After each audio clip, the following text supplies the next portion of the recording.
You know, you're only as good as the athlete you've got, but just as important, you're only as good as your ability to communicate the message that you're trying to get across. And hopefully, we'll chuck out some stuff today, which is challenging, which is so stupidly simple, you'll walk out hopefully and think, why the hell didn't I think of that? And it will also, hopefully, you'll go away from today thinking, I'll try that. I'll try that because I like the sound of it, because that's all I've done in my life. Because I had the pleasure to work with Wolf Paish. I had the pleasure to work with Dave Travis. I trained with Tessa Sanderson. I trained with Dave Otley. Dave Travis worked with Klaus Wolfermann, who lost by 2 centimetres or a centimetre in the 72 Olympics in Munich. And Pete Yates, and Peter's not here today, but Pete worked with Yanis Loussis. And I was exposed as a coach to all sorts of things because I was bothered about what I was trying to do and I wanted to learn as much as I could. And that's another important message which doesn't take a lot of saying. I bothered about what I was doing and I went out and learned from other people as much as I possibly could, right? And that has to be a given because if you're bothered, you have to go out and do it. You can't just expect other people to do it for you. So, on that note. Yeah, okay, let's crack on. So, because of the way I'm wired, the way my brain works, I like to put things in boxes. All right? I like to say, that's that, okay? And I guess working with John and having the benefit of hindsight now, looking back on how we worked, some of you maybe seen these present before on javelin specifically, and break this down into 4 key areas. And it's a good way of pressure testing this, because we can then look back at our list and possibly add to the list, but make sure everything falls into these 4 categories. I think 4 is enough to kind of handle in our brain if we're thinking big picture. So I'm going to go big picture. John breaks it down. So let's crack on. So 4 fundamentals of the javelin throw for me. Number 1, it's been mentioned, but the rhythm of the approach, absolutely crucial. This for me is how we, and I think I can talk for everyone, this is how we beat the strong guys. Okay? I think there's some people out there, some physical specimens out there that are possibly out of our reach, I could say. Possibly out of our reach in terms of how they prepare. That's another story. But I think we can beat them by having the right rhythm. And I think there's a reason for that is because when somebody gets strong, they look for the hit. They run in waiting and looking for the hit. All right? And for me, the whole point of javelin throwing is that rhythm has to start from the back of the run-up. It has to. I remember watching as a kid, I watched videos and of all the old throwers, or there were throwers, you know, that were current at the time that threw sort of teens and stuff. There were 2 throwers in particular, Klaus Tafelmeier and Detlef Michael. Detlef and Klaus. Klaus, for me, all I could see when I saw him, a very strong guy in the scheme of things, but not maybe compared to some other throwers, but fantastic rhythm on the floor. It was almost like when I watched him, he could have been a high jumper or a long jumper because of how he used the run-up. And he was the first person that I saw properly using the run-up to help the javelin go a long way, as opposed to Detlef. Maybe he's a left-hander, maybe that was part of the reason, but I just couldn't see. It looked to me like he was just running in and bashing the living daylight out of the thing, and he had muscles on his muscles, and he wanted to use them, all right? Now, for me, I don't think we have a choice. We can't go down that route, you know? The big, strong, create a massive potential by getting in the gym and then trying to transfer it. That's not really an option. So, the rhythm of the approach is. And for me, like I say, it has to start from the back. And the analogy that I'd like to throw at you is, and all of my points, I'll try to bring an analogy. And it is of the cracking of the whip. All right? It's the one that's used a lot of the time, but I think it's used in the wrong way because people talk about the cracking of the whip as in the throw. And that's not it for me. The cracking of the whip is the run-up. So if you translate the feeling, and the rhythm has to come from the floor, of course it does, and it's from the contacts. So the feeling, as I'm trying to give you the feeling of the throw, has to feel as though the cracking of the whip, the boom, isn't the throw, it's actually what we're doing on the floor. So, as Tom said, the acceleration is crucial. That is a given. That just cannot be any other way. I think Roger Backley proved this for us back in the day when we asked him to study. Well, he did the biomechanical analysis anyway, but we asked for something specific on what Jan was doing at the time because he was throwing such a long way. And he showed that Jan was travelling at around 6 meters per second as he landed on his right crossover. He then accelerated to around 7 meters, close to 7 meters per second, and as he hit his left side. So he had a way of actually, even in that last stride, of increasing. Everyone else, without fail, decelerated. And somewhere within that little biomechanical insight, I think is a little gem. And you know, we can talk about right foot out and knee to the floor and cracking the hip. They're all important points, but I think it's irresponsible to say do that without really knowing what it's trying to do. The whole point of it and the rhythm has to be dictated from that final accelerate onto the left side, but it has to mean something as you rewind the record back to the very first contact. So let's say another way, it's dictated by the end stride, but it's started by the first stride. I saw someone at the back there earlier on when they mentioned rhythm.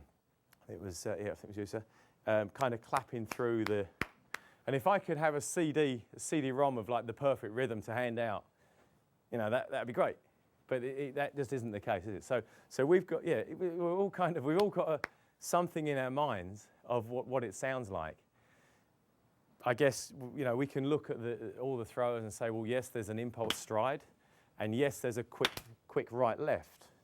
Yeah, I think we could assume that has to be the case. I don't see any other way of getting that accelerate onto the left side.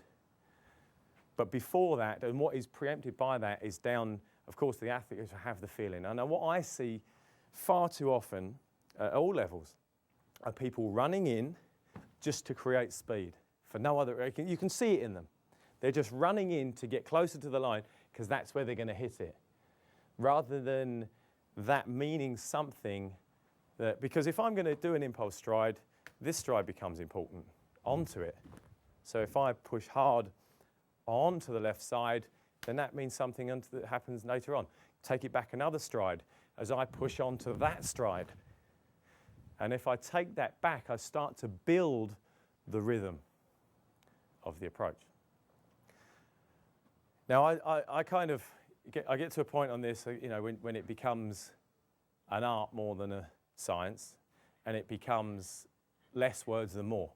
This isn't really about me saying more things. And it is well, what is it? We could all clap it through. It's a tough one.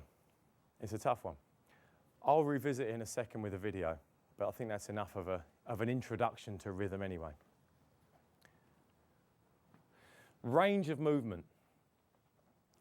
And you'll begin to see how these, I believe, we can start putting all of these into any or one of these four categories as they unfold. Let me go through them first, and then I'll probably explain them more in depth when we look at them in detail. So range of movement, let me go back there actually. Range of movement, two types. There's range of movement in the sequence of the throw. Of course it has to be long, from back to front, as long as it possibly, of course it does. And there needs to be range of movement on the approach. All right, I'm going to draw some figures on here later to kind of illustrate that further, but that's enough of an intro, I think. But two types. Connection. I'll refer to my notes. This is the one I think needs a little bit more explaining, because as I'm looking at these, a lot of these fall into, for me, angle of release, angle of attack. Everything that happens in the flight is a consequence of connection. I think we've got to kind of broaden out what this really means. It's not obvious. For me, connection is left foot to right foot to left hand, left hand to right hand, right the way through. Everything needs to be connected in all planes. If I'm throwing this way and I'm off balance, I'm not transferring force sufficiently. I think that was your point, James. If everything is connected, there's a synergy and there's an efficient transfer of force. Yeah? Again, I'll illustrate that further when we come back to it. Flight is based on connection. Front to back of the approach. So this end of the run-up is connected to that end of the run-up, similarly to the rhythm. So these strings all interrelate as well. And again, I'll illustrate that further. And the fourth and final is the optimal state. Optimal state. So the character that you get in. And this is different for everyone. This isn't one where you hand out and go, you should be this. I think this is very much down to the individual and for the coach to explore with the individual how they should be. Some people like to be very relaxed. Some people like to be a little bit more tense. Some people like to feel aggressive. Some people like to feel like they want to cuddle everyone. I don't know. Whatever floats your boat. It doesn't matter. But I'll come back again to something that I think helps you give an insight or give the athlete an insight into what they're doing. Right, shall I take the first one? Or do you want to go on about rhythm first? I'm going to come back to my, yeah. Okay, right. Yeah. Right, I'm going to now sort of break it down because for me, Steve's headings are his interpretation of what, as a coach, I'm trying to develop. Was it the right side? Right click. And it's definitely different. Do you want to talk through this? Yeah. Yeah. And before I sort of go into rhapsodic melody, I think this encapsulates rhythm. Yeah. Yeah. Let me jump through this. Okay. So introduced loosely is the contacts at the start of the back of the run-up have to correspond to the rhythm of the contacts at the end of the run-up, dictated at the front, started at the back. For me, this was my model throw. So I haven't used myself as a model in all these things because that wouldn't be right. But for me, it was actually, to be fair, this was almost by accident. This was Stockholm 1990, and I still remember the throw. I came running in. I was accelerating. Everything was balanced. It was right, but I was too far back from the scratch line. I was messing around my run up at the time, and I don't think I even had a check mark at this time. It wasn't very well structured. I'll be honest. And I was running in, and I was way behind where I should have been. Okay, so I had to make up space. And I think there's different options when you make up space. You can put in 2 extra strides, which completely change the rhythm of the approach. What I did was I accelerated and extended. Okay, so I accelerated and I had more range of movement. And it was a little insight. It was an accident almost. But what I did, I remember it was about 5 strides out, just back from the 8-metre line, and I felt a surge of movement. Hopefully you can see it.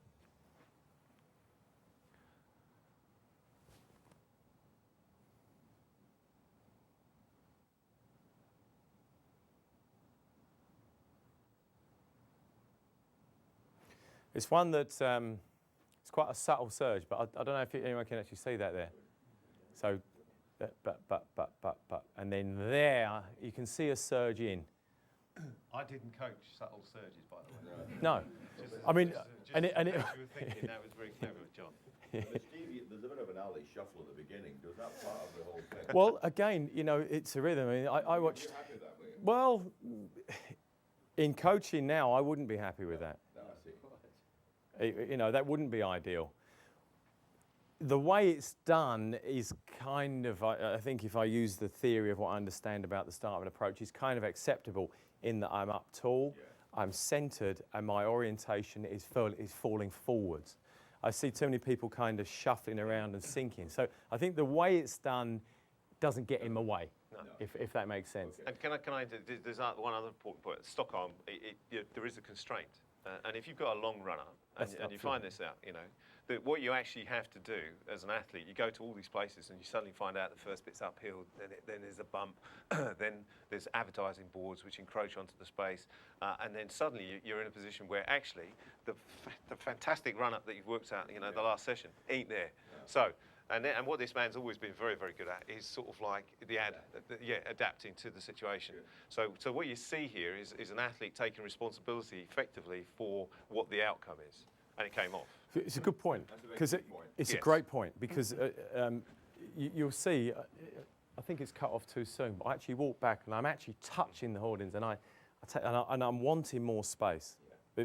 That was why, I think about it, that was why the check marks, it was so close, it didn't make it. There was no point having it. Yeah.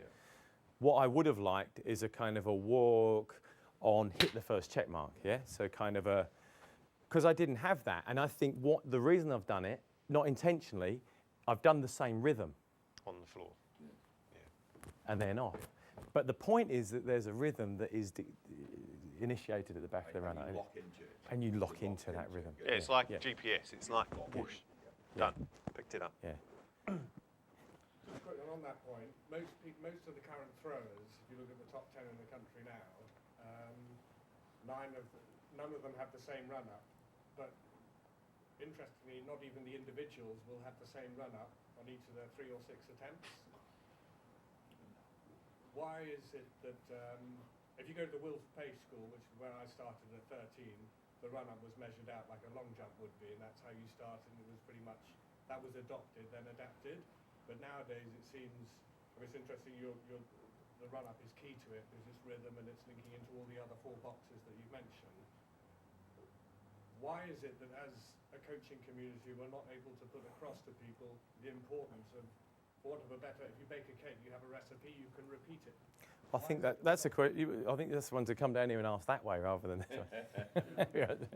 Can I explore that a little bit in what I'm saying? The point, the coaching community will have its own views, but it will listen to John Trower and listen to Steve Backley. So Can I I'll chuck questions back, but I'll pick that up, and if I don't, remind me, will you please? Because I think run-ups are absolutely crucial. Because this man is saying, starts from the back. Yeah. My impression is that rhythm is so important that before we even get to measure a run-up out, in a standing throw, there's a rhythm. It's not fix and throw. It has to be in the sequence, because there's a rhythm to the sequence. Yeah, it might be a double-barreled hit, if you like. And I've explored this idea of giving the sequence a name, or a sound, I should say. What have I done there? Yeah. Or it could be bam, or it could be it doesn't matter. But the point, you try it, give it a different sound, and you do something different. Try and go hit and be long. You can't. You think hit and be long. I'll give you another You think example long. What a great way. of the need to find rhythm, because on one of our many trips, sojourns to warmer climates, I can remember. You remember Terry McHugh, the Irish boy. Who threw 80, I don't know how he did it, but he threw 82 metres, came 6th in Helsinki in '94. But he was trying to develop his rhythm, because this used to happen, beers around the table in the night, and Steve would talk rhythm and talk feelings and things like this, and Terry would just sit there and listen. And the next day we went out for a session, and I'm watching him, and he's sort of a bit robotic, is Terry, isn't he? He's sort of like, he's well constructed, but it's all a bit solid. There's not a lot of sort of fluidity to the process. And he starts whistling the national anthem on the runway as he's doing this. And I'm thinking, what the hell is he whistling that for? Then he starts singing the Irish national on the next throw. Then he starts to break into the next throw, Bach's bloody third trilogy or whatever. And I said, what the hell are you doing? He says, I'm trying to do it with that back and It's box great. head. It's great. I'm trying to generate the rhythm. It's great. It's great.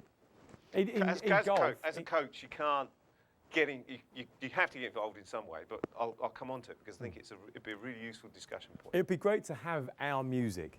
Wouldn't that be super? I mean, at golf they talk about it's a waltz. It's and people think the waltz, and it gives them a rhythm to the swing of a golf club. Lovely.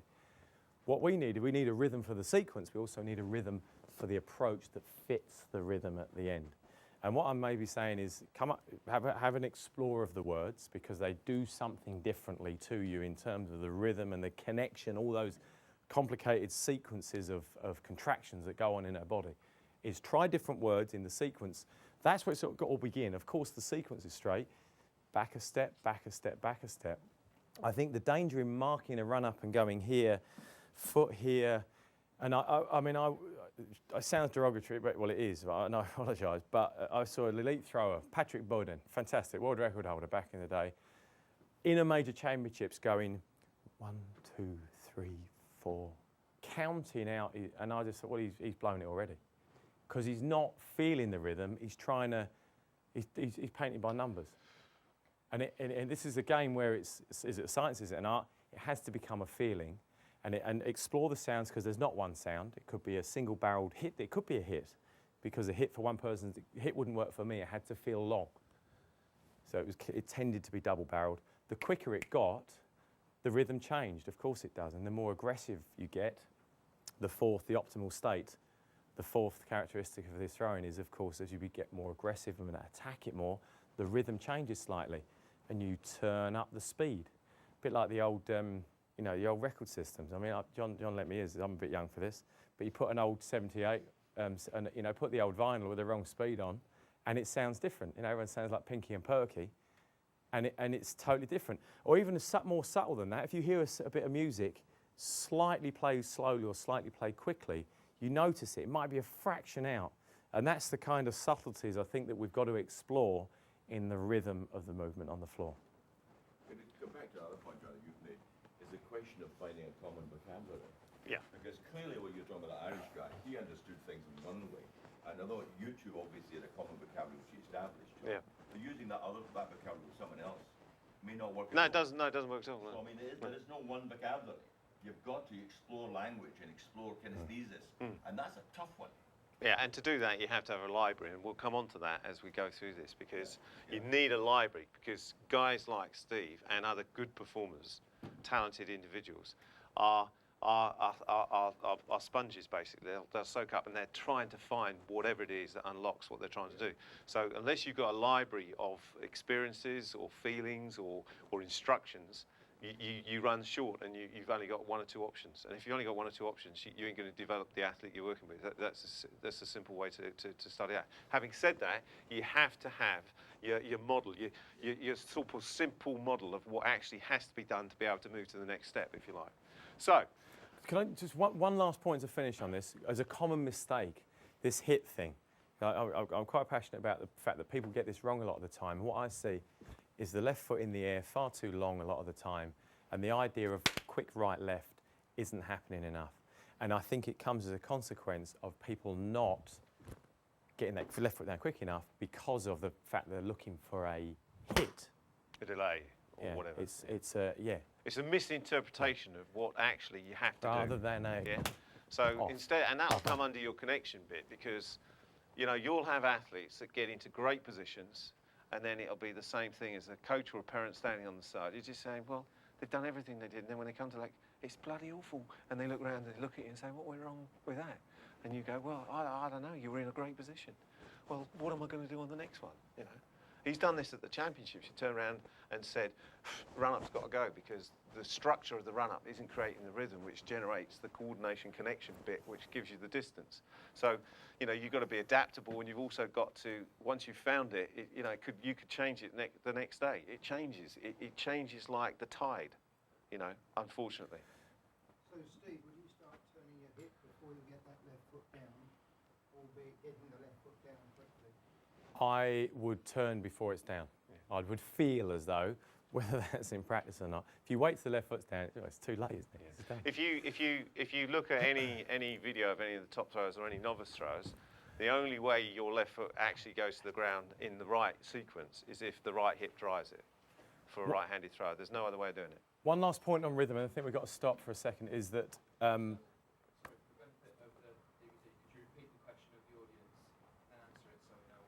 Oh, blimey. Yep. crikey. We can do What was that. the question? Can't remember what the question was. Shall we carry on? We'll carry on. We'll do that next Common vocabulary. I think Fine, it's come on. Okay, one last point rather on rhythm is practice it in everything, because this isn't just about practicing it in the throw. It's when we're doing high knees, when we're doing flicks behind, when we're doing our little ankle jump. Da da da. It's a rhythm that we've got to explore in the development of the individual. I'm going to shut up now. Right. Okay, I'm going to come back to this slide. I guess if I go left click, it'll come back. We'll Won't go it? back Right. to So it, let's move on to my interpretation of. When I started coaching, I had no pretense. Rhythm was something I might do down at the disco, on the Friday night down the village hall or something like that. But that's what he was trying to generate and create. Once we started to find out what what sort of things, if you like, enabled rhythm to occur. So my first thing I look at on rhythm is I want somebody to be, and all sorts of things fall out of sight line. Posture, how you stand, how you're looking, where you're looking, and all sorts. And if I go back to that, Where's the sight line? It's going forwards, it's going down the field. I see so many athletes, and I haven't seen them lately because I haven't been out in the field, but I know it'll happen if I went out in the field this afternoon.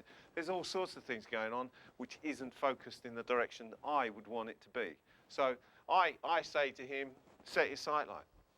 That then he doesn't forget things, he does his rhythm thing, there's a positive feedback.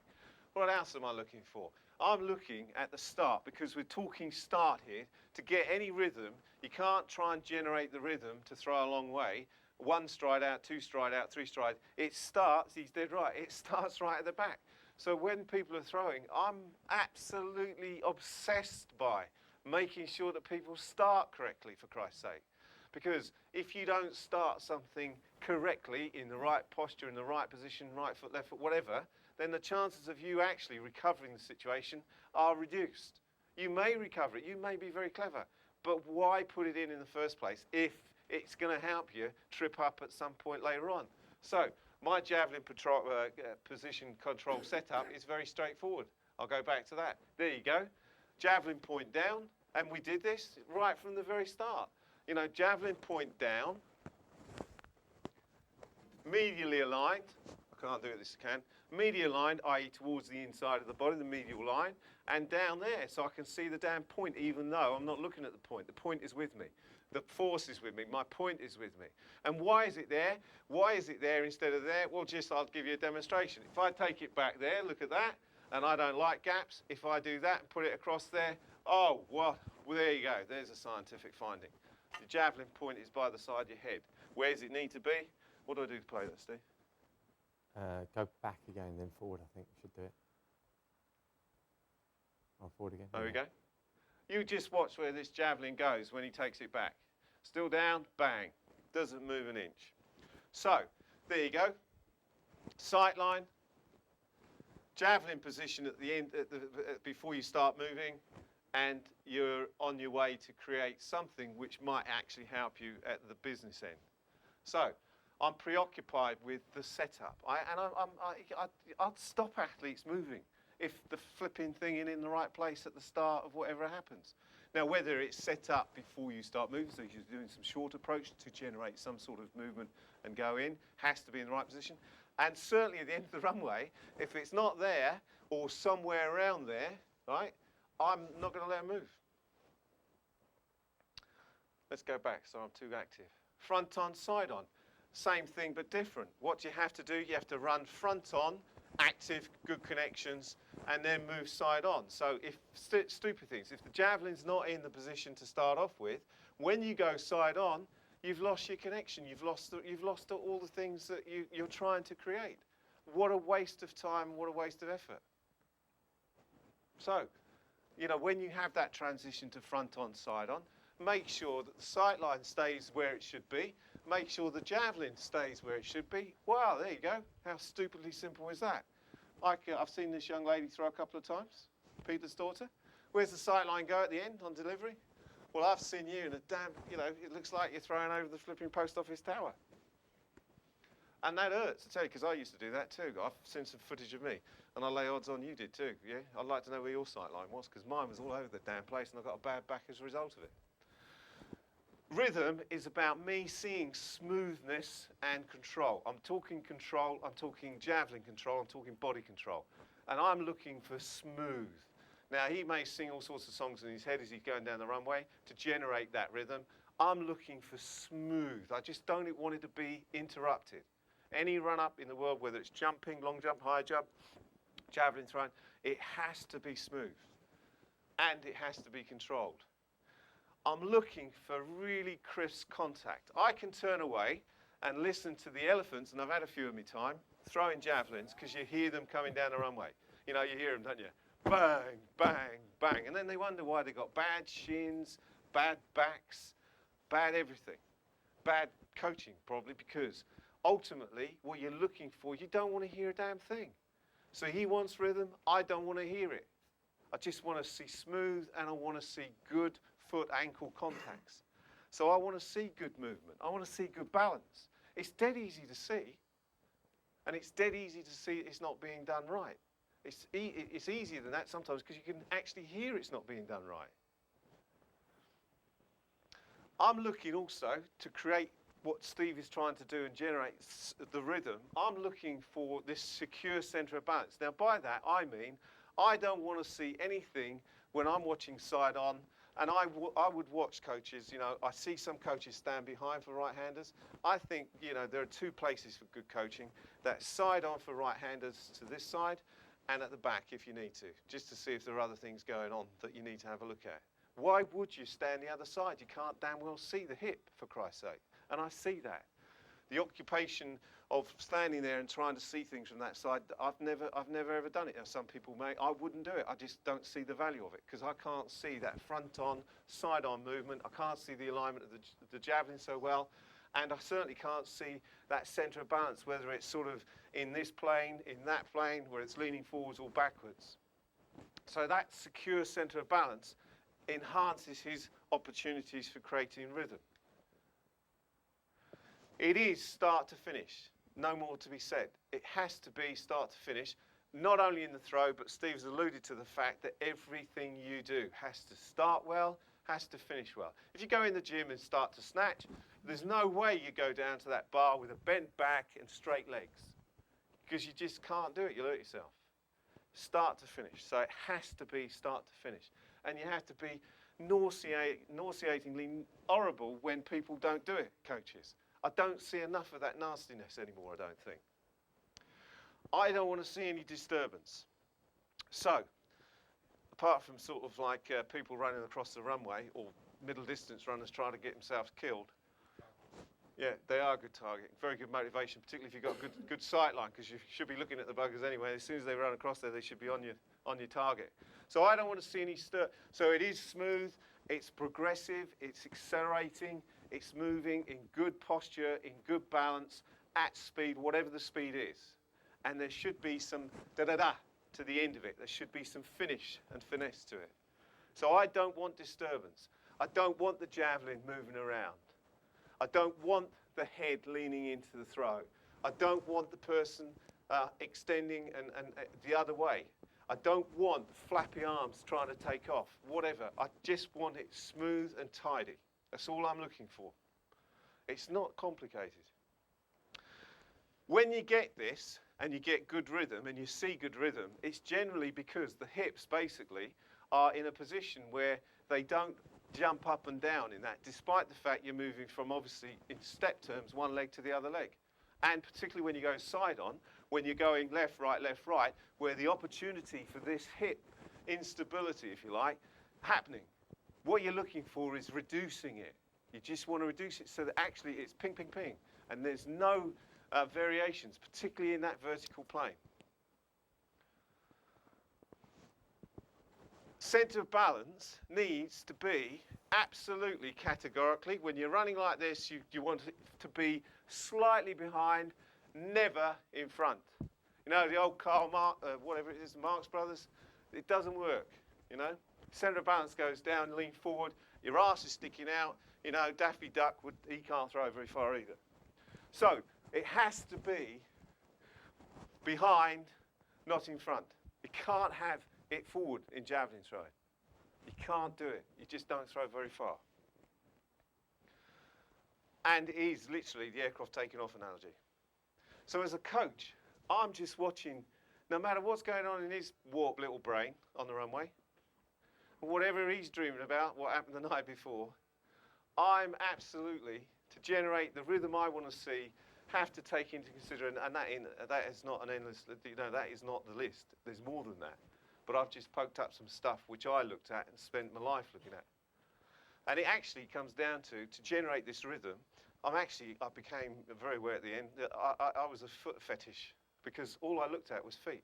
I didn't look at, I looked at javelins, but once it was set, I could move down, chain of movement, and I become foot fetish man because I just want to see ankles, I want to see feet, I want to see positions of feet, and I want to see them progressing in the way that I want to see them. That's what it's about. And I see it so many times, particularly when people drop their hips and lose the balance, if you like, their balance position too much in front and sink at the same time. You know, the serpentine, you can see this from the back. And how many javelin throwers, you know, drag their feet in the final strides and end up serpentining on the runway. I don't want serpentine. And I've had athletes that I can correct within 10 seconds of that, purely and simply by just saying, don't be heavy on your feet, or just run straight for Christ's sake. And by the way, on the javelin run up, there's a line, run down that. You'll be amazed how quickly it changes the serpentine. And by saying run down that line, the outcomes or the the effect of it is that the hips raise because they know they have to run down the line, so they do it as an automatic correction. And you haven't said anything about sort of putting the hips up, leaning back, whatever. You've got the just run down that line. You may then have to explain what it was that they achieved, if you like, in terms of not serpentining, but it's something that happens all the time. I just want to see this again, because this is probably the neatest throw ever. 89.68 with a 58 with a champion steel. I don't know if anybody's thrown a champion steel any further. Probably not. Yeah. Yeah. Oh, was it? All right. But effectively, this is as sweet and as tidy as you can get in terms of a throw, because it's got fantastic rhythm ultimately. The control of the javelin is fantastic. And if you look at this javelin, now we won't slow it down, but that ain't moving. You know, you've seen so many javelins that are bent like a flying fish, aren't they? There is no wobble in that spear at all, very, very little. So every piece of energy that's been generated through the rhythm of the run-up has gone into that javelin. Okay. It was a fluke. It was a fluke. I was at the races that night, by the way. Oh, right, hold on. Just go all the way. That's all right, yeah, I'll click through. Cool. I do remember that throw, actually. It was like you get the odd throw, I guess. I probably only had a handful in my life where it goes and you look and you think, where's it gone? Because it's gone straight down the pipe, directly away from, there's none of this, none of this, none of this, none of this. So it is that big. And I lost it. Quite Got unusual. 2 more to go. Right. Thanks for letting us know about your foot fetish, by the way. Yeah. You heard it here first. Yeah. There you go. I've lost it, though. I've lost the foot fetish. Right, range of movement. We've got to rattle on here, I think, because we spent a lot of time on that. Range of movement. I want to throw an analogy at you before I come on to this. I'm sure you recognise Uwe Hone there, but he exemplifies this idea of range of movement. Again, two factors on this. One, in the sequence of the throw has to be big range of movement. So from as far back as we can possibly reach to as far forward. I mean, how far is that? 3 metres? Possibly, maybe. And bear in mind, when I'm moving, my feet are going to go further ahead from the centre of gravity, so it's even longer.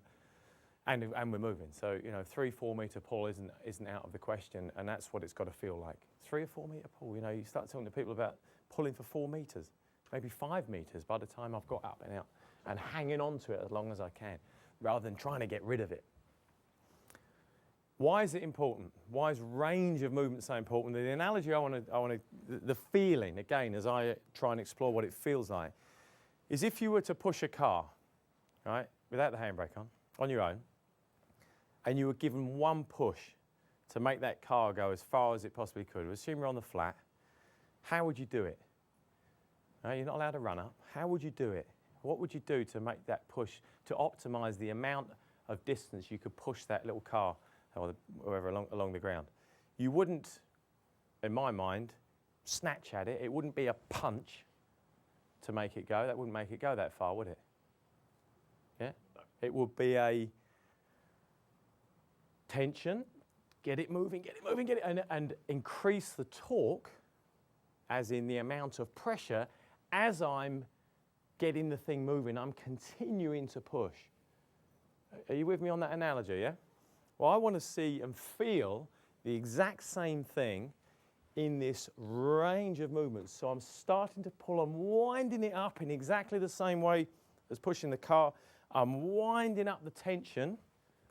I'm not just looking to let go and get rid of it. I'm looking to wind up the tension and then hang on and hold on and accelerate and increase that torque as the javelin travels through the sequence but isn't let go of until, of course, it is finally released at the end. Is that kind of making sense? Yeah? That's one of the range of movement. When I talk about range of movement, that's one of them. The other one is on the floor. Of the range of movement of the contacts, these crisp contacts that John's talking about, and the rhythm that we've already explored, I want them to be appropriately long. If they're too long, of course, it will mess up the next bit. I want to talk about connection later. But they have to be of the right rhythm and be connected. The best way I'd like to explain this. If, let's say, for example, this for me would explain somebody who's too long. Legs, arms. Okay? Because if it's too long on the floor, it becomes too short up top. That kind of makes sense. And conversely,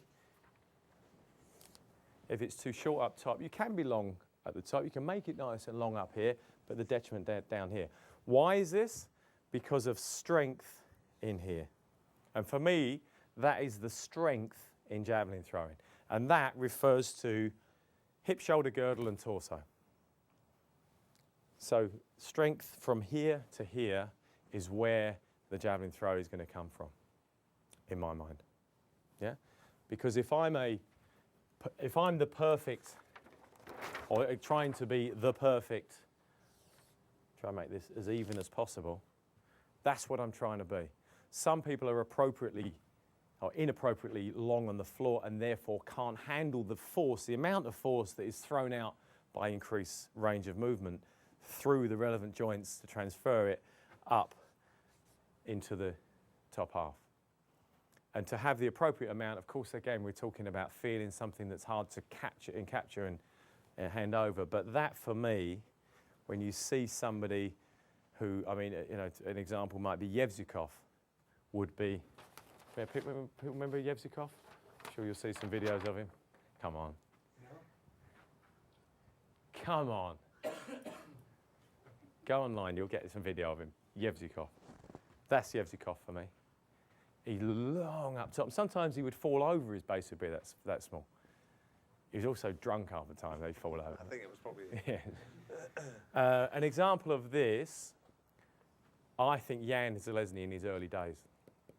If you think back. Very, very powerful, big range of movement on the floor, but snatchy up top. And then he became that. That's where we want to get to, appropriate range of movement on the floor. Let's watch somebody who I think illustrated this perfectly. Before I do, actually, I think there's an equation that for the mathematicians among us, I didn't do this, but we'll explain why in mathematic terms. Well, I didn't do it, so somebody must have done it. But you know, if we just follow it through, velocity, speed of release, Dave, you'll probably be able to do this for us, I won't think you? that's the Da Vinci. Is that it? Yeah. I think it is, yeah. Mass is constant, 800 grams. The time and force are the two elements. Force times time equals 104.80. Let's watch it rather than analyse that. Range rate. See, it's almost getting bigger as well. And this is where the four elements that... watch it come down. It didn't hardly come down. 104.80, ridiculous. These four elements, rhythm, range, connection, aggression, or optimal state, they do all interrelate. So the rhythm on the floor, of course, dictates how much range of movement we can have. You can see Uwe Hohn here actually growing in range. As he's getting more pace and more speed across the floor, of course he can handle more range, so it gets bigger and bigger as he's going through. And the length of pull is quite ridiculous. Big man as well, 6'7"? Yeah. Unfortunately, the slip of a surgeon's knife stopped his career. I'm sure some of you know he had a back injury as a result of an accident in surgery. But he's walking again, and we saw him in South Africa a few years back. He's fine. But yeah, for me, that is range of movement. On the approach, and if you look at, I mean, it was way back here when he started the pull. I don't think we can pause, can we? Yeah, P probably. But you look at how far back it is. Uwe used to work on this thing, and I'm not saying I would endorse this, but he used to work on turning this hand down just before the strike, almost to kind of get an extra external rotation in the throw to increase the length of that way even more. stuff that's probably beyond our station and possibly unnecessary. I don't think we need that. I think what is appropriate is to get that going back as far as we possibly can and even making that one piece. Yes, as long as we possibly can, and let go as late as we possibly can with appropriate range on the floor that is dictated by our rhythm, the correct rhythm, and the speed of the approach. Okay.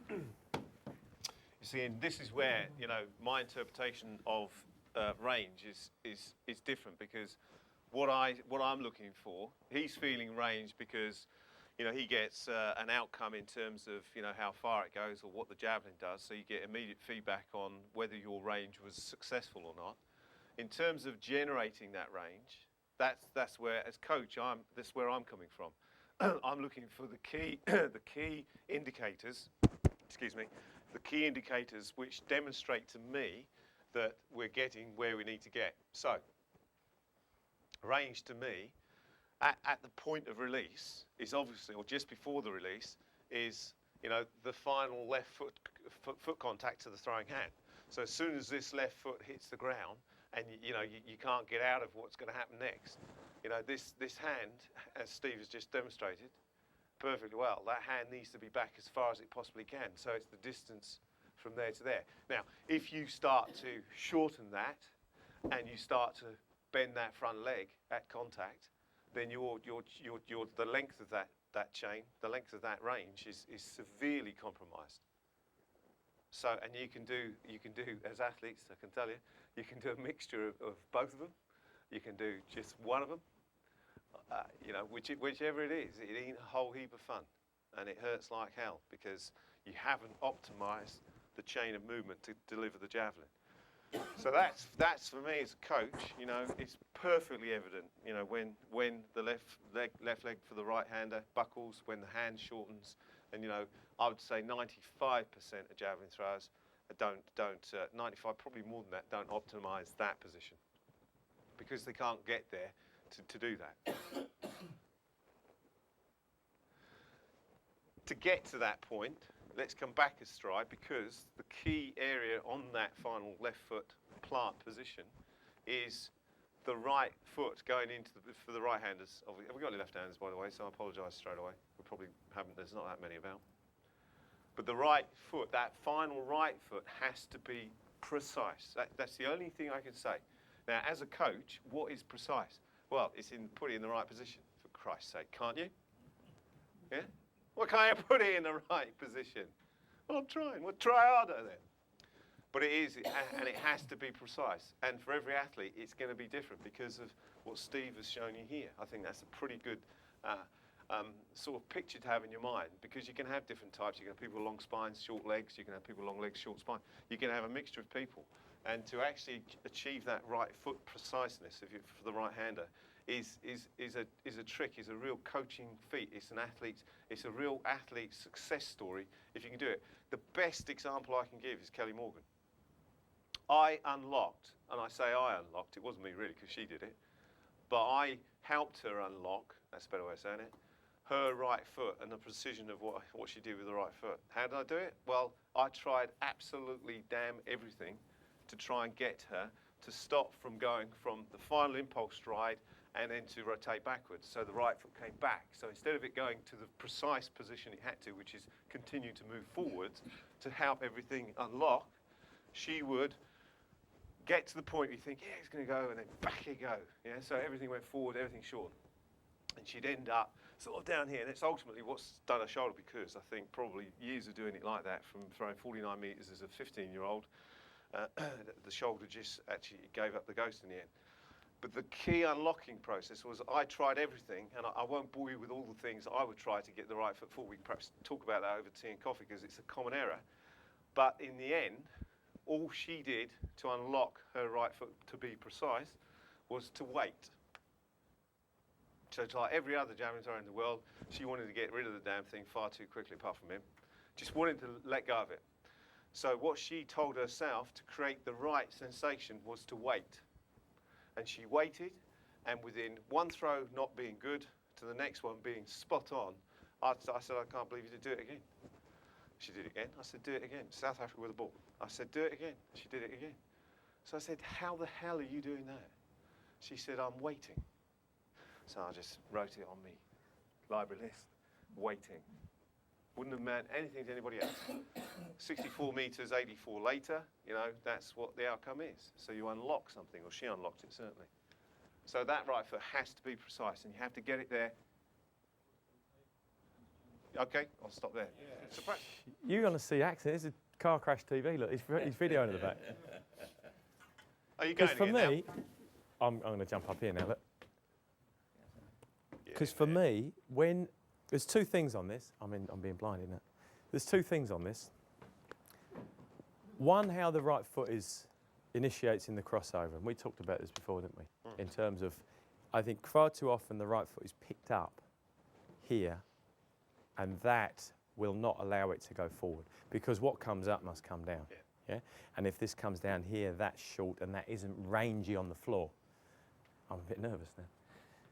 For me, it has to be in first, then up. So the foot is actually, the crossover is in here. Watch Uwe Hone. It might be, I'll see if I can pause that when we have a little break in a minute. He is here in the crossover. He's not here. Yeah. That is the mistake that a lot of people make, because with a sweep lift, you travel further. It's like you wouldn't, if you're going to jump, you're going to drive the knee forward out there. It's the exact same principle. The physics of throwing, exactly the same for jumping. In, up, travel, extend. Look how far forward my right is now. And for me, the right foot cannot travel forward enough. It cannot go too far forward. So searching for it to go as far forward as possible. Get down. Yeah. Are you back in business now? That was a very good demonstration. But you can see how how difficult this business of coaching athletes is, because Steve has he's just stood up and he's just said sweep, pick up.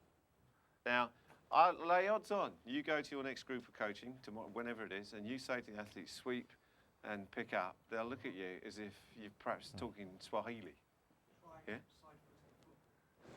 Side foot in a football, whatever. Look, I'm not too worried what you come, as long as they throw a long way. I'm not precious about anything I say, because it's much better if you come up with, and believe you me, it's even better you do the Kelly Morgan route, which is come up with your own damn way. Because I tell you what, if they do, it'll be repeated.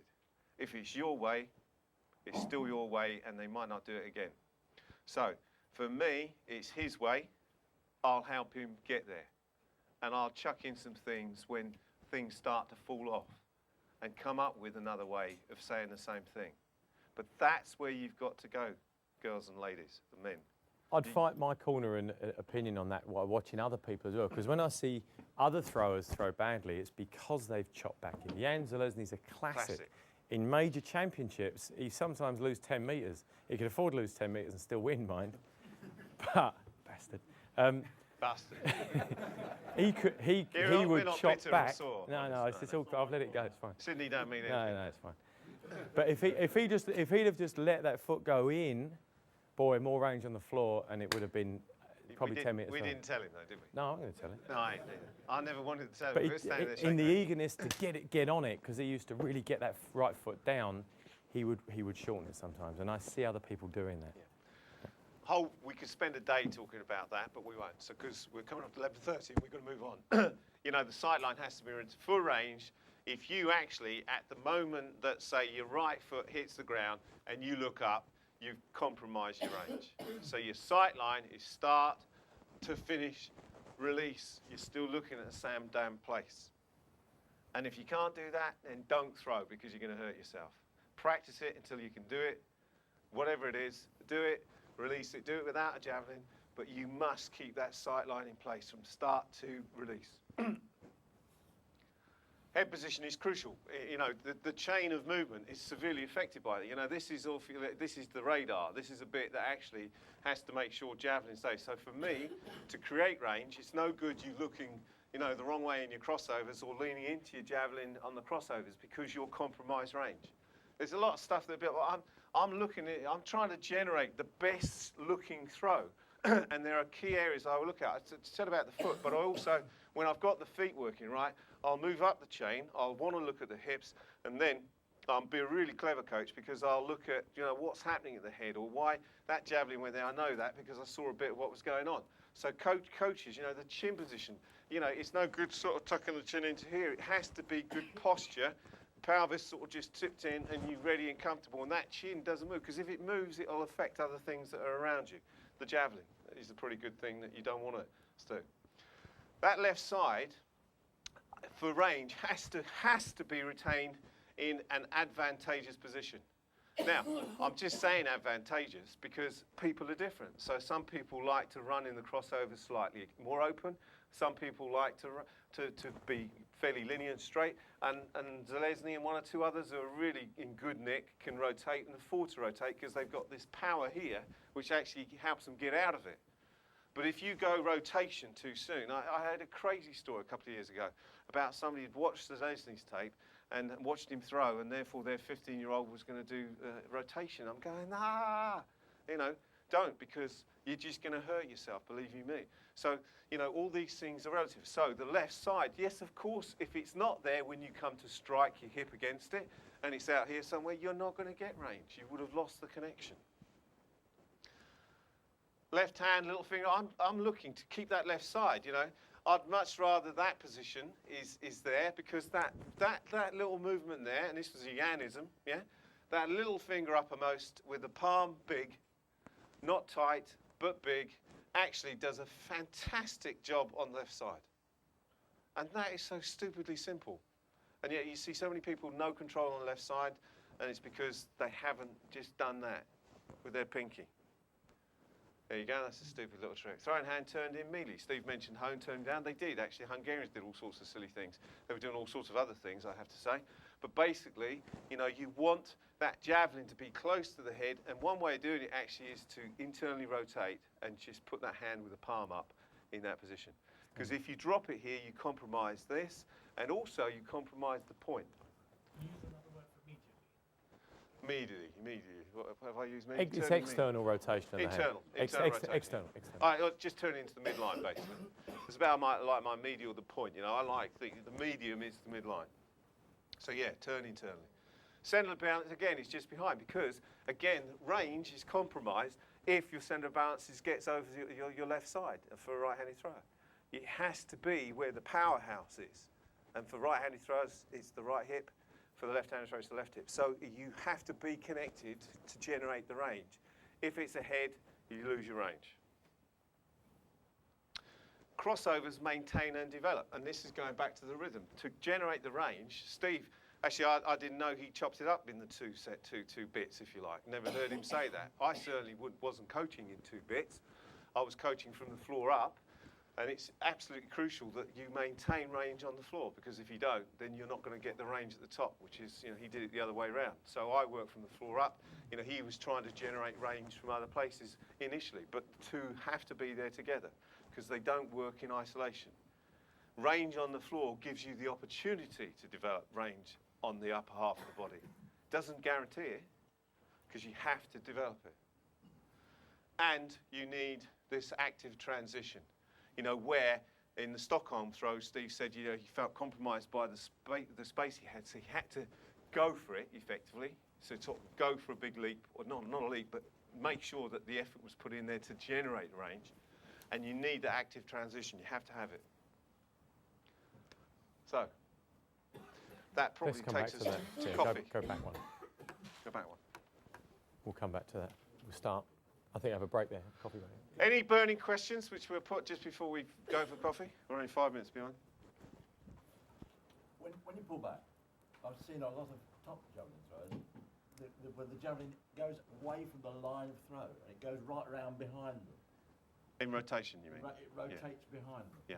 They manage to get it straight at the moment of throw. Yeah. But I'm in the way of teaching a straight pullback. Yeah. The question's about straight pull, just for the DVT. Yeah. In terms of coaching, right? Yeah. I wouldn't necessarily worry about that position, because I think if you've watched Steve and Mick and all the other guys I've worked with, you know, David, if you work it, there wasn't necessarily a deliberate attempt to rotate. What there might be is a deliberate attempt to maintain left side, for example. And in maintaining left side, you know, you actually, you know, helps the hand sort of stay with a better range potential. Yeah. If you open up your left side, then you lose that and it goes the wrong way. What you don't want, and this is, you know, I've seen this happen. What you don't want is battles going on. And by that I mean, what you don't want is the lower half of body trying to do something which doesn't match the upper part of the body. So if you're rotating here, but you're running very open, for example, and I've seen this, where the crossovers are hip open, left side away, and they're rotating at the back, you know, they wonder why they can't connect. Saw an Aussie girl 2 summers ago here, actually, who did just that. And I said, well, you know, I'm looking at it and I'm just thinking, well, there's all sorts going on. Bottom line is, I said, look, you've got 2 options here. You either rotate and turn, or you go linear, because you can't do both with your body. And I let her decide what she was going to do, and she tried both, and she found that actually just turning left side and putting the hand behind her was a much more. She said, Jesus Christ, she said, I've never realised it was so easy to throw. I said, your choice. I remember Otter's, Dave Otley doing something similar to this. I remember one of the first sessions, throwing sessions we did together, and he was working at the time on almost a hollow chest. Yeah. So rather than take the arm back round with the shoulder, if I do it that way, rather than take it round, he turned his shoulders round, but then he brought his hand back, because the javelin stayed in line with the direction of throw. And I think the major issue is, to answer your question, if you're going to start rotating, it adds a whole new difficulty to aligning the damn thing. And aligning it is, You've got to line it up. you've got to line it up. 2 people At some wrap it up point, massively, Sergei Makarov and Jan Zelezny, when I was competing. And they were probably the 2 who had alignment issues, and I always felt like I could beat them just by lining it up. Now, Whether I did or not, it's so. interesting Steve mentions Dave, because actually Dave was being influenced through Miklos Nemeth at that time. You know, Pete, myself, Dave were actually sort of, and Tessa was off to see Miklos quite a bit, and Peter was. And Dave actually did some work in that situation. And it basically knackered up, because he had this sort of, he had to try and create this space here. He had other issues that start to arise, because it complicated what actually is a pretty straightforward process. You know, line it up, If it moves around a little bit about, you don't want that. But if ultimately it stays within the sort of the space you want it. And when I coach, Steve knows this. When I coach, I'm looking not only for contacts and positions and all that sort of stuff. I'm looking for spaces, because I don't like spaces. You know, if the javelin goes away, that's a space. If the hand drops, that's a space. Yeah. If it tugs in here, that's the wrong space. If the feet contacts aren't good, that's mucked up the space. So I'm looking for spaces, and I don't want spaces that are wrong. Now that's a very personal thing, but I'm sure some coaches will think, well, yeah, I can perhaps assign to that little thing. And you don't want space. The worst space you can have is when javelin goes back, and you know it occurs just before you don't want it to. So you know the point's there, and then suddenly, just at that moment, space. Or space, you know, something happened. And you just think, why did that happen? You go, I used to have lots of spaces when I threw. So did Pete the Kramer. That's why we probably didn't throw as far as we should have done, Pete? I think just to kind of summarise that before we have a quick David coffee. had a question. So Sorry, one. Well, just to kind of clarify that point again and to back up what you're saying, I think if we make it really simple to begin with, linear, straight, point control, get that straight, and then maybe we can start to tweak and think about rotation later, if it's then appropriate. But I think it's starting to jump down the line of complication too early. Yeah, don't go there. David. Just to revisit your point about the right foot, you know, as your position. Like a lot of coaches talk about impulse. I know you're talking about impulse in order to achieve like an optimal kind of, you know, transition into the throwing phase. Mick talks about runoff. Just wondered if, like, you know, people sort of talk about impulse, but I've got a limited experience of coaching, but I don't think people thoroughly understand what it actually means. Just wondered if you could clear that up, because people say runoff, crossover, impulse, etc. Yeah. I'll tell you what I do. Can I tell you what I do with you? That's a question on impulse. So that's the final left foot contact. Sorry, the second to last final left foot contact. So impulse stride, right, left. Yes. When I first met Steve back in Gateshead in 1986 or whatever it was, he had an elbow problem, and part of the problem, and that's occupational hazard, isn't it? And it was pretty bad. You busted your elbow, I think. So we did a few things initially on alignment of the hand. But then, of course, you know, having a 6 foot sort of 5 beast, if you like, and you see him sort of run and try and throw, and you look at, and there was just no legs. So one of the first things I decided needed to be done was I had problems getting right foot as a thrower myself into what effectively is a slot, and we spent a bit of time talking about it. So my emphasis with Steve, because it worked, and it worked the first time, and I don't know why I did it, was to run off that left. Yeah, to run, it's not running off, but my interpretation of trying to move and make that left strike, that impulse stride active, was to actually work it thoroughly so that it actually matched what was happening on the right side. Because as a right-hander, you'll find that right-handed, right legs, it's easy almost. And to deal with that left side isn't such an easy thing to come to terms with. So saying to Steve, drive off that left or run off the left or whatever it was I said, he did it straight. He did it like the lights come on. I know what you mean. And of course that created range. That also put his right foot into position, and it then tidied up the hand and the positioning of that, because it all happened in sequence. What was the outcome? Didn't hurt his elbow. And he comes up to me at the end of the session, he said, you know, it's the first time I've hurt my elbow for flipping, you know. That's a massively important thing, isn't it? Go on, what you were going to say? Two things, I think, the reason we do the run-off. One is to give the left foot time to get back ahead of us, because we need that range in the base to create that nice X shape.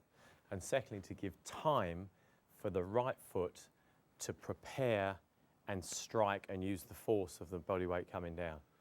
That, quite simply. So it's left foot, right foot, chucking the base ahead and giving it the time.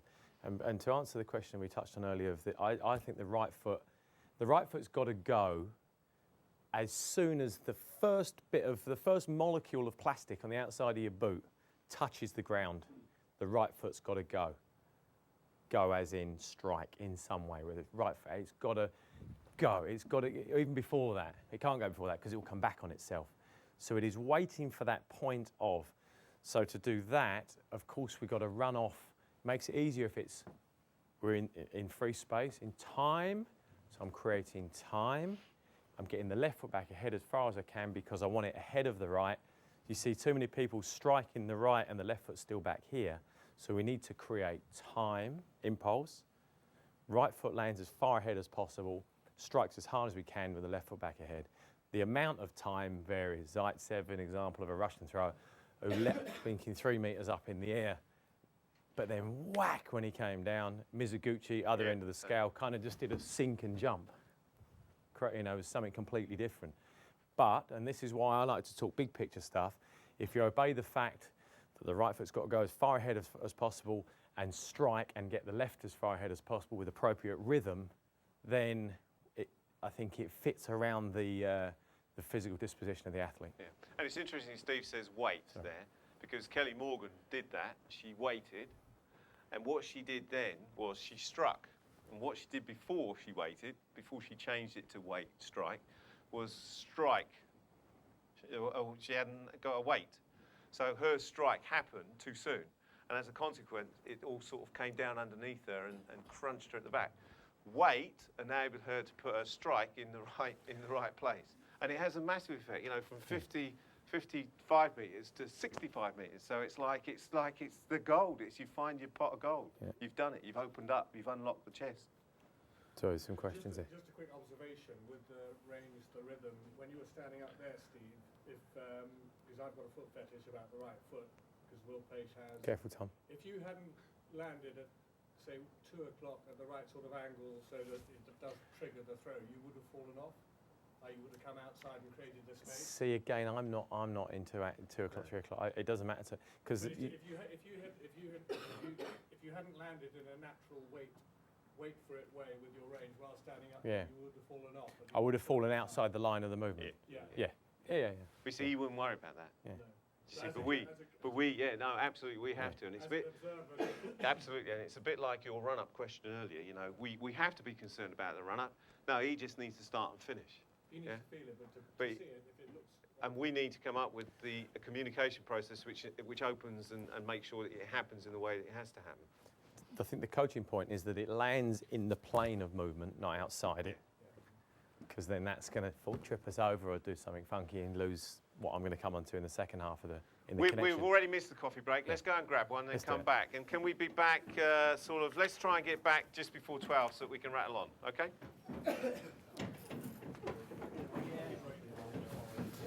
Are you going to keep your mic on? In fact, it's connection from feet to javelin. As of course, when we're running in, the javelin's an extension of me. Yeah? So there's a connection. Each contact has an effect on the balance of the javelin. So we talked about rhythm, we talked about range, and of course if someone gets into too much range, they will lose connection.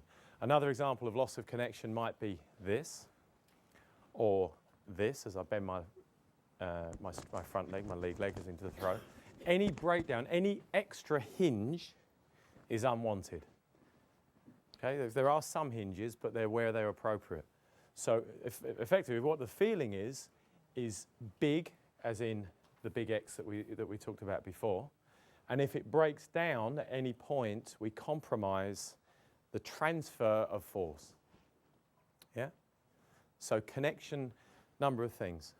Left hand to foot, right hand to left foot, right hand to right foot, always round. Each contact will transfer up and round with appropriate tension. I think there's something on this, I think it's sometimes misleading. People think about, well, I've got to be really relaxed.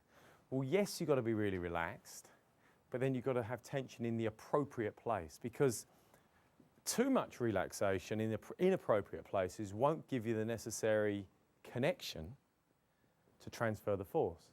Yeah? And I think sometimes when people are very relaxed in inappropriate places, things move in here, so we're not set in the core, and therefore, again, the transfer and the connection isn't in place. So appropriate relaxation might be a good phrase to use. Tension or pre-tension in the lower abdomen, up through the core, in the shoulder and the arm. I like to feel and see more tension actually in the arm, less in here, very relaxed in the neck and shoulders, but pushing the javelin away. That to me is connected. The other way around is what I see a lot of the time. Tension, so there's a lot of tension here. And the analogy as we've gone through, we've had the pushing the car analogy for the range of movement, the crack in the whip for the rhythm. The analogy I'd like to put to this connection is that of casting a fishing rod. Okay, everyone presumably at some point in their lives have cast a fishing rod of one type or another. If we, for the purpose of the analogy, think about a big beach casting rod where you've got a big wide grip, you swing the thing, and then you pull the hand down, you push the other one, you create a nice big bend in the fishing rod, and bam, off the thing can go 250 metres. That's the analogy and the feeling that I want to see and feel when I'm working with or throwing javelin. And the connection as I go through here and create my fishing rod with the right knee being my left hand in the feeling and the transfer of this analogy, the right hand as I push on the fishing rod being my right hip. Left knee, right hand. Sorry, left knee, right hip. Right, Trans- right. Tell you what, I'm dyslexic. Somebody drugged him. In Left hand, right hand goes to right knee, right hip. Yeah, I said it the right way. So that feeling here, try and push that down into the lower part of the body, into there. From here up, from that point in my hip to the end of it is an extension of my fishing rod. Yeah? Can everyone relate to that feeling? And you know, I see people doing this slightly differently. Of course, some people do break at the elbow a little bit. The Finnish way is to actually lead with the elbow and extend. Just don't get it. And actually, I don't see it when I see Finnish throwers throw well either. So I think that's one of those little red herrings in my mind. So being incredibly connected. Here's an example of somebody who wasn't very well connected. You've seen this one then? So the ability to transfer force efficiently through your body. Where's it going to go? To your work. There you go. Beautiful. Okay? Gets me every time, that one. I love watching that. He did. Yeah, Seppo did it and and he then was got pissed. up and won the world champs though. You know. Yeah, he didn't break the line and therefore could go back. And not only that, he did it and he got up and he walked as if it hadn't happened. Yeah. And everybody Blinked looked in. at it and thought, yeah, he blinked a bit. He blinked a bit. But he got up and he just went like that, went to the back, and as Steve says, won a So, medal. yeah, apologies for that silly analogy. Here's one that I prepared earlier. So it's in slow-mo, obviously. But for me, this was the best example. And I didn't pick this out because of how it looked, but I picked it out because of the memory of how it felt, in that it was incredibly connected from hand to left foot, with everything that went through and up. This analogy of right knee, right hip, pushing the fishing rod handle through, and then with no loss of energy, as I think James' example earlier. Play that again. Okay?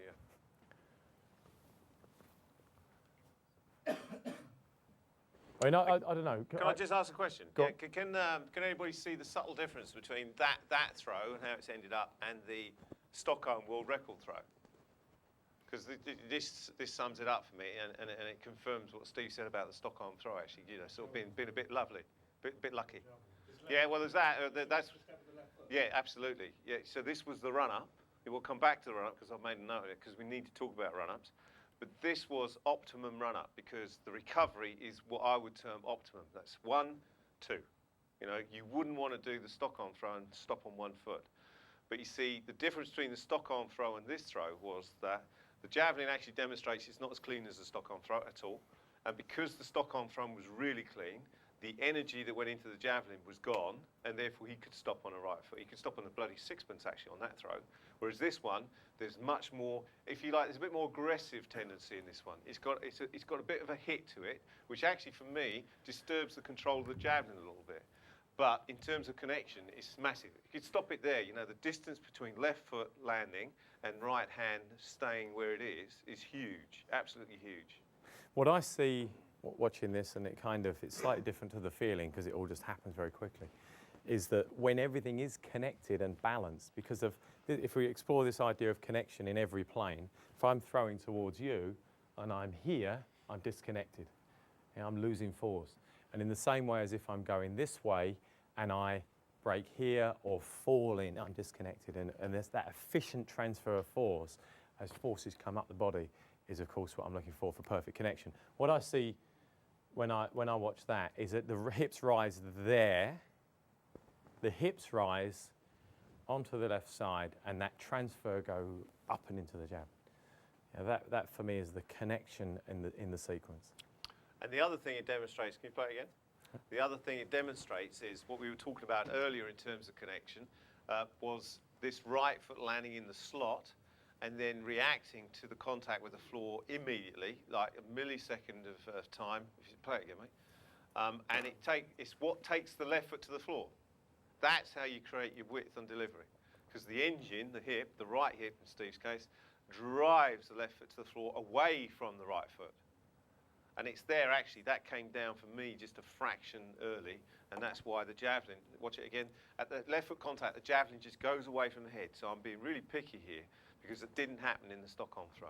I lost the grip on that, actually. Yeah, well, whatever happened, something happened just prior to that left foot contact happening, and it could have been probably another 3 inches further forward, and it would have been 92 metres. It was 89.72, wasn't it?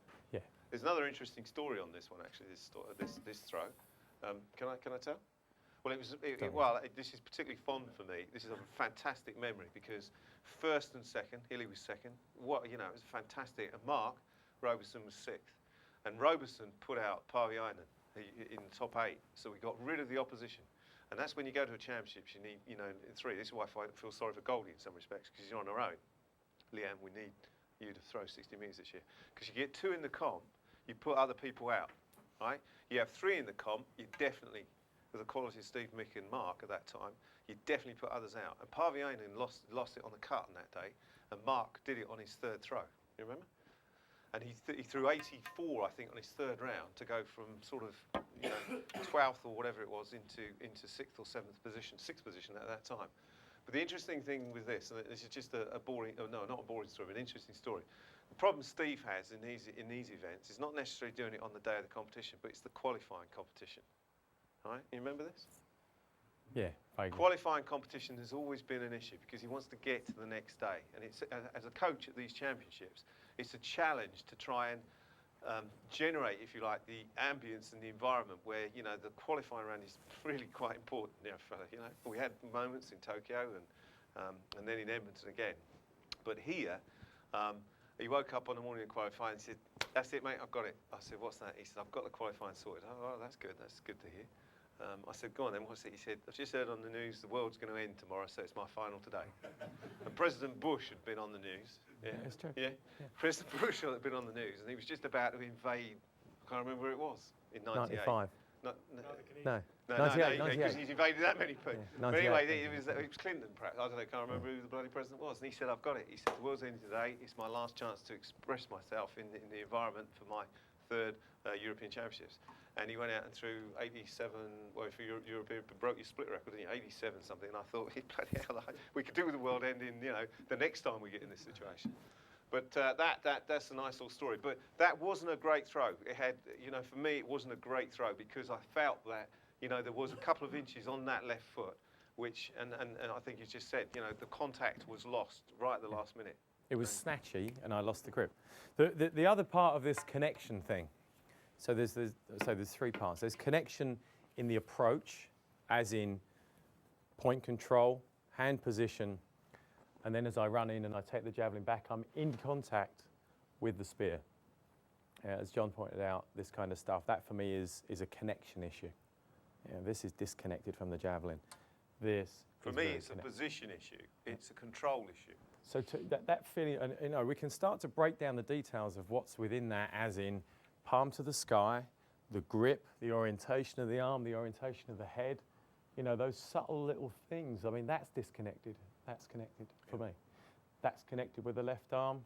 That's disconnected with the left arm. So there's lots of little subtleties in getting the connection right. For me, though, as we've done all the way along, is let's get the big picture first, and then we can start to explore the details in our own way. I think that's what coaching is all about, is an interpretation of the big picture. The big picture, though, to go back to that, is connection here. So I'm very connected at the start of my run-up. I would go right foot to my first check mark, and I'm aware of it. I'm not going to look at it, but I'm connected to it. There's good pretension in my posture, so I'm connected with each stride to the javelin. Here, the transition from forward running to backwards running is connected one stage to the next. It's not one thing, then another thing. It's a withdrawal and run off, so that there's connection right through. And then the final, the second connection is in the actual sequence of the throw, is that I stay in contact, I don't fall away, I don't break and create any hinges. And then the third connection is in the flight of the javelin, because ultimately that will tell us how good the other two were. And of course, as the javelin flies away from you, we've got yaw, Y-O-W, yaw, which will tell us how connected the point was in that sideways plane. And when we got the angle of attack, this is what we see. If you are throwing, that's what 99 times out of 100 we see with throwers. Yes, of course it is. That's what we want to see. Somewhere as I point the javelin at you, is it flying down the pipe? Or even possibly that up there. So what I'd be trying to do to really feel this connection, to try and transfer the feeling across again, is that I want to see the underside of the javelin high and flat, as if it's traveling along the ceiling. Does that make sense? So the javelin is going to be going out almost with negative angle of attack. Certainly for the men's current implement, that is very appropriate. I'm not sure whether I could assume that for the women's, but have a play. The only person I saw in the studies, the biomechanical studies, was actually able to do this was Separati. I think he got about -1 degree in negative angle of attack. Occasionally hit 0.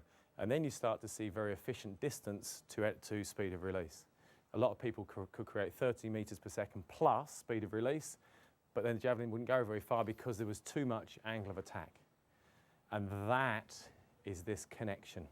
That, as the javelin leaves your hand, tells me in the feeling, and I'll let John talk about the coaching angle of this, that I've done that at release, as opposed to staying with it, and almost feeling like I'm throwing off my back foot to get this negative flight. negative angle of attack. Does everyone know what that means, yeah? This, not this, because that goes with a soft left side. If I really tighten into that left side and get throwing it, I used to say to Mick, I really got that one out of my back pocket. It was what it felt like. Was it's here, it's up and over. And therefore the path, and we talked about the line of, I forget the phrase that was used on our list, the line of the pull, I think it was, or something like that. The line of the pull in this plane, in my mind, has to be up and in. And far too often I see in and up. In and up to me is this. And you see people pushing the javelin, almost what it looks like. Short and extend. And it has to be up and in. The legs create the vertical component of the vector. The horizontal speed in the top half, the arms, create the horizontal. The resultant angle is what we're left with. So, legs, tighten up the spring, create my fishing rod, into finish. So it's that shape, as opposed to that shape. Then I can get the negative. Okay? It's interesting, obviously, that Steve, because this is just sort of bringing all sorts of memories back in terms of all the stuff we did. But the bottom line on this is that I'm not going to say to him as coach, it'd be the wrong thing to do to go out of this room and say to your athletes, create a negative angle of attack, right? Because it's an outcome. It's totally dependent on everything beforehand. Absolutely totally dependent. So if you haven't got your right foot in the slot and your left foot driving to the floor, you haven't got your hand back, you haven't got your sight line right, you haven't got all the things in place, then you ain't going to get an angle of attack, let alone a negative one. Well, it actually might be very negative, it might stick in your foot. So to put it into context, you know, as a coach, I have to make sure I don't give the wrong instruction to create the wrong outcome. Now, he can play around with his own mind as the athlete as much as he damn well likes, because he's going to get a bollocking if he doesn't do it right. But if he does it right, we're going to search and find out how he did it right. I'm going to be questioning, you know, how did you do that? What did you do there? Because I know what he did. I'm just trying to find out what the feeling was so that we can regenerate it, and if we can put it to one side, lock it in. And I'll come on to sort of unconscious, conscious behaviour, but it's a sort of like conscious instruction, like do this, put your right foot there, set your sight line, keep the javelin under control, get all those sort of absolute essentials locked down and put away so that you can forget about them and move on to the next complicated part of the movement, which is to run, land and throw.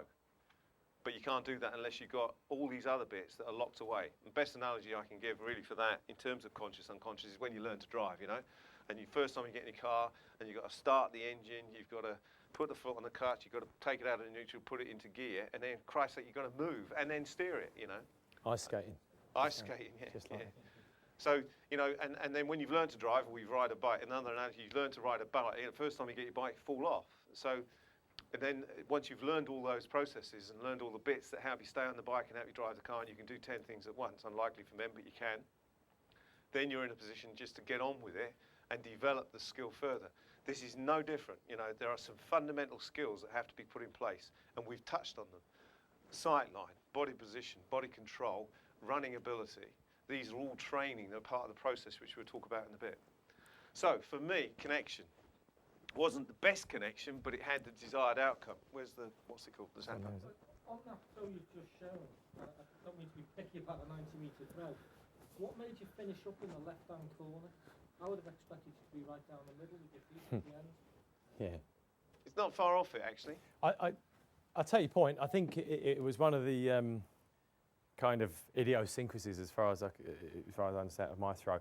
I would tend to have a left of centre flight, and I would tend to just drift out a little bit in my last few strides to align with that, because that was where my optimal line of force was.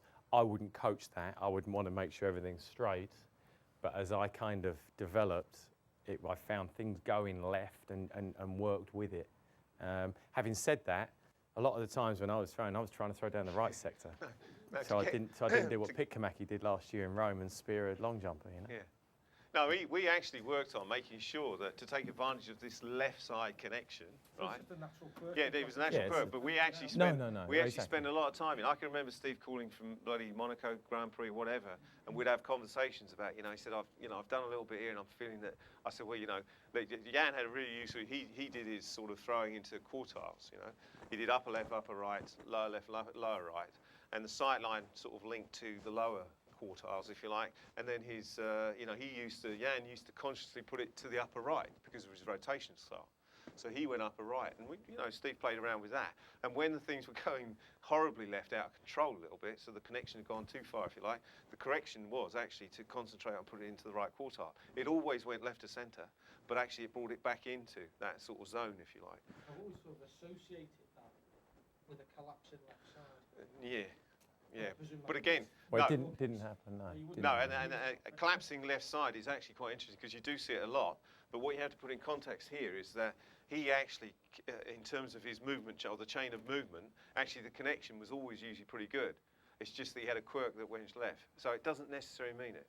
And it just gave him space to be able to get the range from what was probably the biggest bit in his armoury, which was this range from his shoulder back. Yeah. So let's move on. So connection for me, it obviously, goes without saying, it looks good, and if you're working with sort of novices and you're working with javelin throwers that aren't too accomplished, or even the accomplished ones, sometimes it does look bloody horrible, doesn't it?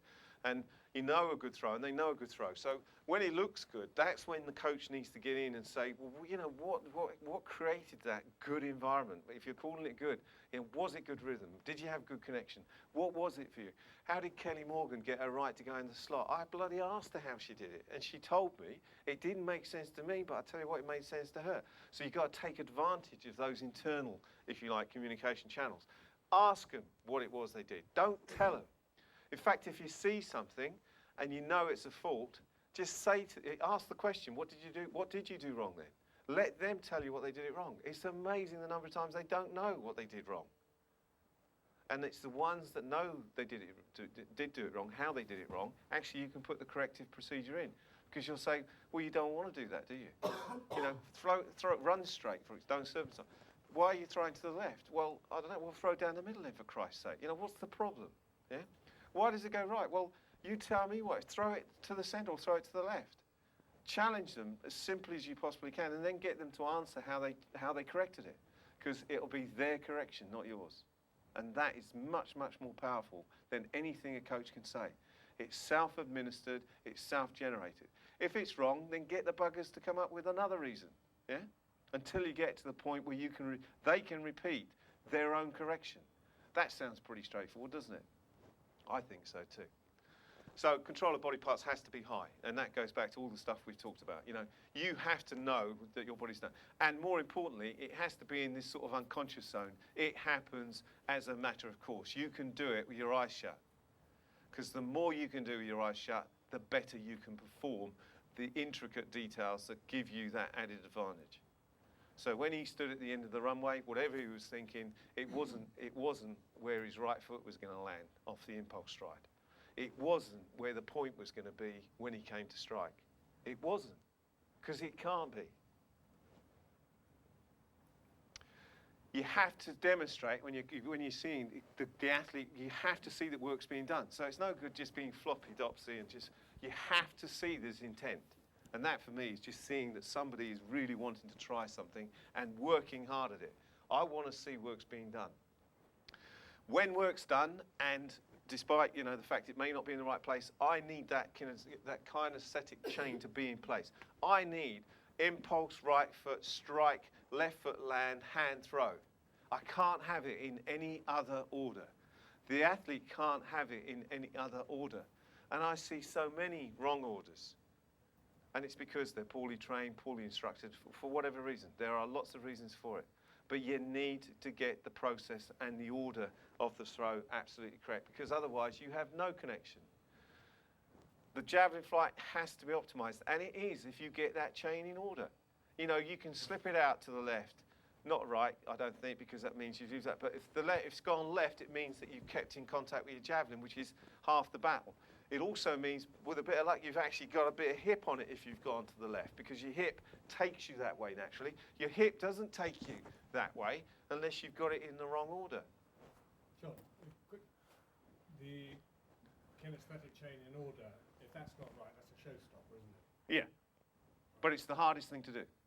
Because all our javelin throwers here won't be able to do it very often. He didn't sometimes. It's the bit that takes the most work, because it's landing in that final position, accelerating through, hip strike, left foot block, let go, long range of movement. Yeah? Because from a coach's point of view, trying to experience the feeling, whether it's at the English schools and all us javelin anoracs are at the back, or whether it's watching Goldie do 65 at Loughborough, Yeah. and watching the connection between Mark and her, it's everyone's got. It seems as though if you asked the same question of 4 coaches about the kinesthetic chain in order, you'd get 300. Yeah, you would, yeah. And you wouldn't get the same answers from the thrower. David. Sorry, you mean kinetic chain rather than... You know what I mean, the Yeah, slide. I just wanted to have- Well, you know, I sent this to Steve and he corrected it, and I mean the kinematic chain, yes, of course, you know, I'll blame him. The other crucial thing here, let's just go down this route a little bit, because the faster you run, theoretically, on the run-up, the further it should go. Wrong. 99% of javelin throwers, the faster they run, the more they fall over, except him here, yours truly, and Zalesny, he had his moments, but basically the top level do. So increase the intensity, throw further, doesn't happen, but that is what's got to happen. So when we used to throw together, you know, technically, it would get to the point, it's easy, trying to find the rhythm, get the connection, easy. He'd say something like, I've got to pick it up now, John. And I knew as soon as he said that, it would go further. I knew it would go further, because the chain of movement, the positions of things just got better when he increased the intensity. Now, why did that happen? Well, you can ask Steve that, but I know why it happened, because of all the inbuilt practice and the technical information that he was sort of filtering through and sorting out and making it as simple as he could for him, the harder he ran, the better it got. And we've got athletes, and an exercise was done back in '96. You know, the harder he threw, this training competition body, they are different things. And I'll come on to that, because some people throw really well in training, don't they? And then in competition, the same thing doesn't happen. So it's the ability to increase that intensity and throw and jump further. It's not easy, but you can do it. There's no reason. I've mentioned training body, competition body. What you want is the training body to be accomplished and very clever and responsive. And then when you get to the competition, you just want to say, this is going to go out the stadium, fellas. Yeah? And that's the competition body. And being able to do that is an art. It's a trick. And not everybody can do it, as you see, because only one person can win the record. Now, I'm going to talk about some broad issues here. For me, connection is all about how your training adapts to what you're ultimately trying to achieve, which is to throw further. So if your training affects your ability to do that, then you got your training wrong. So, and I'm talking about if Steve was going to be throwing heavier weight implements, for example, which he didn't do until he got quite mature in terms of throwing age, you know, that would be slotted into a fairly heavy workload situation. So you'd expect the body to be able to work with that. What you wouldn't do is you wouldn't expect it to continue to throw 800 grams or 600 grams javelins very well at all, because you're knocking your systems all over the place that deal with those issues. So, you know, adaptation to training loads, you match the training to match the circumstances. So if, for example, if you've got a massive skill acquisition issue with an athlete, then you've got to bother to find out a bit about learning theory and the educative process, because if you don't know that, you ain't going to be able to teach them much and teach them new skills, or how you go about changing bad skills to good skills. And so we'd spend a day talking about that. If you haven't got some knowledge about the effect on the neural system of doing a plyometric session the day before you do throwing, a detailed technical session, then, you know, bloody grow up and start reading the right books, because you're just on the wrong track. So it's all about, you know, if you're going to treat this seriously, then you need to know key areas where if you're going to train harder, it will have an impact on what you do and how you do it. And we haven't got time to develop that much more than say, you know, it's your responsibility to go out and find that there's loads of stuff on it about how you adapt to training. And it goes without saying the training has to be done properly and correctly with the right posture and all that stuff.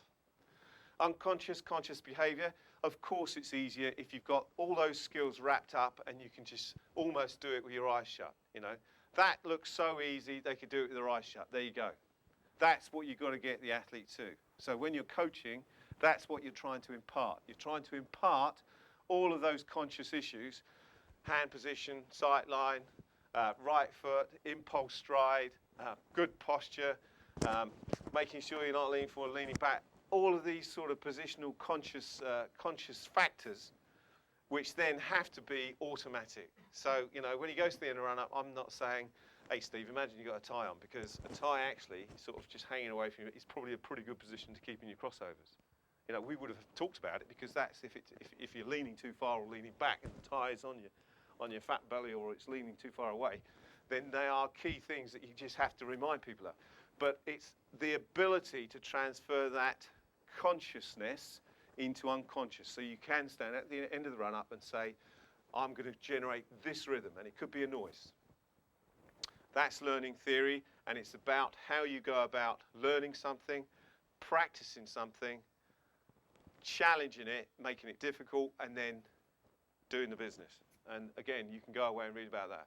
So that's this part of the strides. Practice something, conscious, repeat it, complex it, you know, challenge it, and then you pressurize it. Just a little story here, because Dave Collins actually introduced us to pressure testing back in 95, wasn't it? We talked about pressure testing.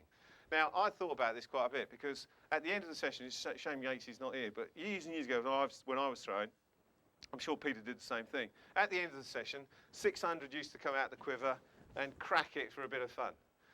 You're knackered, you've had a hard session, you get a lighter implement out. It's a bit challenging because it's a different weight, it's different size. So and that effectively is what pressure testing is in its simplest forms. Pressurizing your skill learning is something which needs to be done. And you pressurize it by doing it in a fatigue state at the end of a session with something which is subtly different but the same. 600-gram javelin. Girls, 500-gram javelin. Tried it with Goldie, couldn't get there with Goldie. And ultimately, you know, I think that and I've said this to her, it manifests itself in her inability to be really consistent at the championships. But we had a pressurized test at the end of every session, and it happened by default. Because I used to do it with the lads when I threw, and then we used to get 600 out, didn't we, at the end of the sessions, and Mick and Steve and whoever else was there used to just whack the hell out of it, to the point that I think you threw in 90, before the Commonwealth Games, a long way in San Diego. And then Illy culminated, which Ken's got a video of down in Bristol, where he put a 600 in the hammer cage about 6 foot up, wasn't it? And we reckon if it had gone to ground, it would have been 107, 108. It's well, Ken's just said. Worth looking at, because that was the end of a demonstration. It was the end of a good session. I think you threw 86 off the run-up in a training session. This is 86 metres. Mick threw 85, I think, that day, and got hold of this 6, and it went about, well, he did. We had to pull it out of the hammer cage at the far end down at, what's it called, stadium? Bristol. Whitchurch Stadium. But we did pressure test it, and then we grew it a little bit once we were told, that's called pressure testing. We thought, all right, that's great, got a name for this. And it is literally putting yourself in a state where you're knackered at the end of a session and put an implement in your hand which is slightly different. 600, and we ended up with a 700-gram javelin, actually made to the 800-gram shape that we had. And we used it at the end of the session. And in the end, it came on to the final bit, which is the ultimate in sort of this unconscious, desirable trait and pressurized test. In that it was Steve's lock, stock and barrel, nail down. This is what I do in my last session before I go into the major championships. To the point where if he threw 90 metres with the 7-8, he would throw close to 90 metres into competition. It happened pretty damn often. So you need, Ken. I was just going to say that one of the other things that you did on stage here was to actually go for a run. Yeah, we did it. You remember? Yeah. Go for a run first, then come back, and then put the whole technique. And it applies. It's just a question about pressurized testing. It applies to any skill that you need to do. So it could be hurdle drills. It could be medicine ball. Knacker the person out, and if you really want to see if the learned skill has been acquired, do it under pressure of fatigue. And if it can be close to what you're trying to achieve, then do it as close as you can. Now, we used it predominantly for javelin throwing, and we used the lighter implement at the end of the session. And in the end, it developed into something which was really very, very important in the final session, final sessions in the lead up. It was for Mick as well, because in Athens in '97, when it was fourth, thank you, mate. He threw the 7, something like 88 metres out the back. He was fantastic that day. In fact, he's got footage of that, Brian, I think, somewhere. It's awesome throwing out the back before he went in the stadium. So this little baby here, in terms of coaching, is absolutely invaluable because it gives you a structure to how you go about making sure the skill's been learned, particularly, and you can apply it across your training regime. And that's pressure testing. I've got there too early. And that, of course, then indicates, like I said, for me, connection's all about peaking. You want your best connection on the day you need it to be there. So you need to be at your unconscious best. I used to do that as a thrower, because I used to get very pissed the night before competitions, because I did it once through 81 metres and thought that was the secret. Unfortunately, it wasn't. I can recommend it at the time, but after that, it wasn't a particularly clever thing to do. I was unconscious in the wrong terms. But I'm talking about unconscious behaviour. You can just get on the run-up and do what you're going to do as best you can. So peaking is what it's all about. So this connection thing, for me as a coach, is making sure all these things are in place, ultimately finishing up there, which is this guy or anybody else you're working with, going out and putting it on the money. Absolutely putting it on the money. And believe you me, it does not go there by chance. And a lot of people like to think that, but it does not. There's a whole heap of work that goes into it to make sure the athletes do everything absolutely spot on, proper and dead right. And if you can't be asked to spend time making sure they do it right, then you shouldn't be coaching. Over to you, mate. Hand over the baton. Yeah. And drop it. No, I don't drop it. Appropriate aggression, appropriate state is the fourth and final of these factors that make up a decent javelin throw.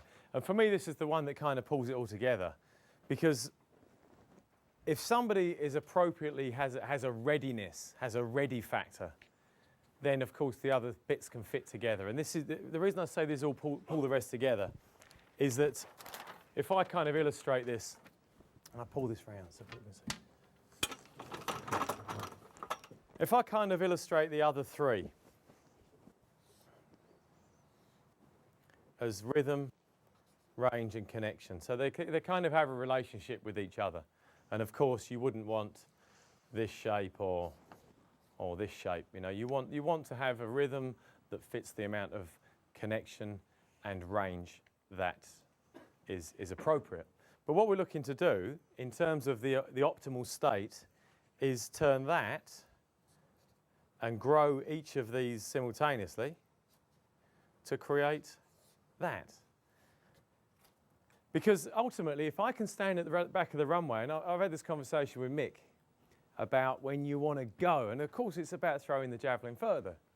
I remember saying to Mick, well, what do you actually do when you want it to go further? And he went, well, you know, just, oh, no, but what do you actually do? And that was kind of what he came up with, and that's one way. I'm not saying that's wrong. For me, it had to be a little bit more organised, I guess. And what made sense, or what kind of the best way I can explain this, is that everything had to grow. So the rhythm changed, not necessarily at the start, the da, da, da, da, da, da. So it got louder and stronger contacts. We've touched on that. We've talked about that enough. Imagine if that was on a volume knob and you turned it from an 8 to an 8.5, or even a 9. Maybe even close to a 10. I did some work with Paul McKenna on this. Really fascinating stuff. Regressed into a hypnotic state to find the optimal state, and the key here is to remember back to your best ever day. Well, think back now. Everyone who's either thrown, whether you're a coach or an athlete, doesn't matter. Think back now to your best ever day. Where were you? A few nods going out. You realise where you are. What are you wearing? What colour was the implement? What was it? Sandvik? Apollo, I don't know, whatever implement that you were holding. Was it sunny, cloudy? But go back to the day, because what I suggest, I always tell people, because I believe that within that day, in your memory, for an athlete, is a key to unlocking that same performance again and again and again. And it could be a very aggressive throw, but remember, it's not what you think it should be, it's what it actually was. So have a look back now as to what that best ever day was. I'd love to talk to you, Lynn, about your best ever day. If you take you back to the Olympics. Can you go back vividly in your mind now and see it? I didn't throw anything. No. Yeah,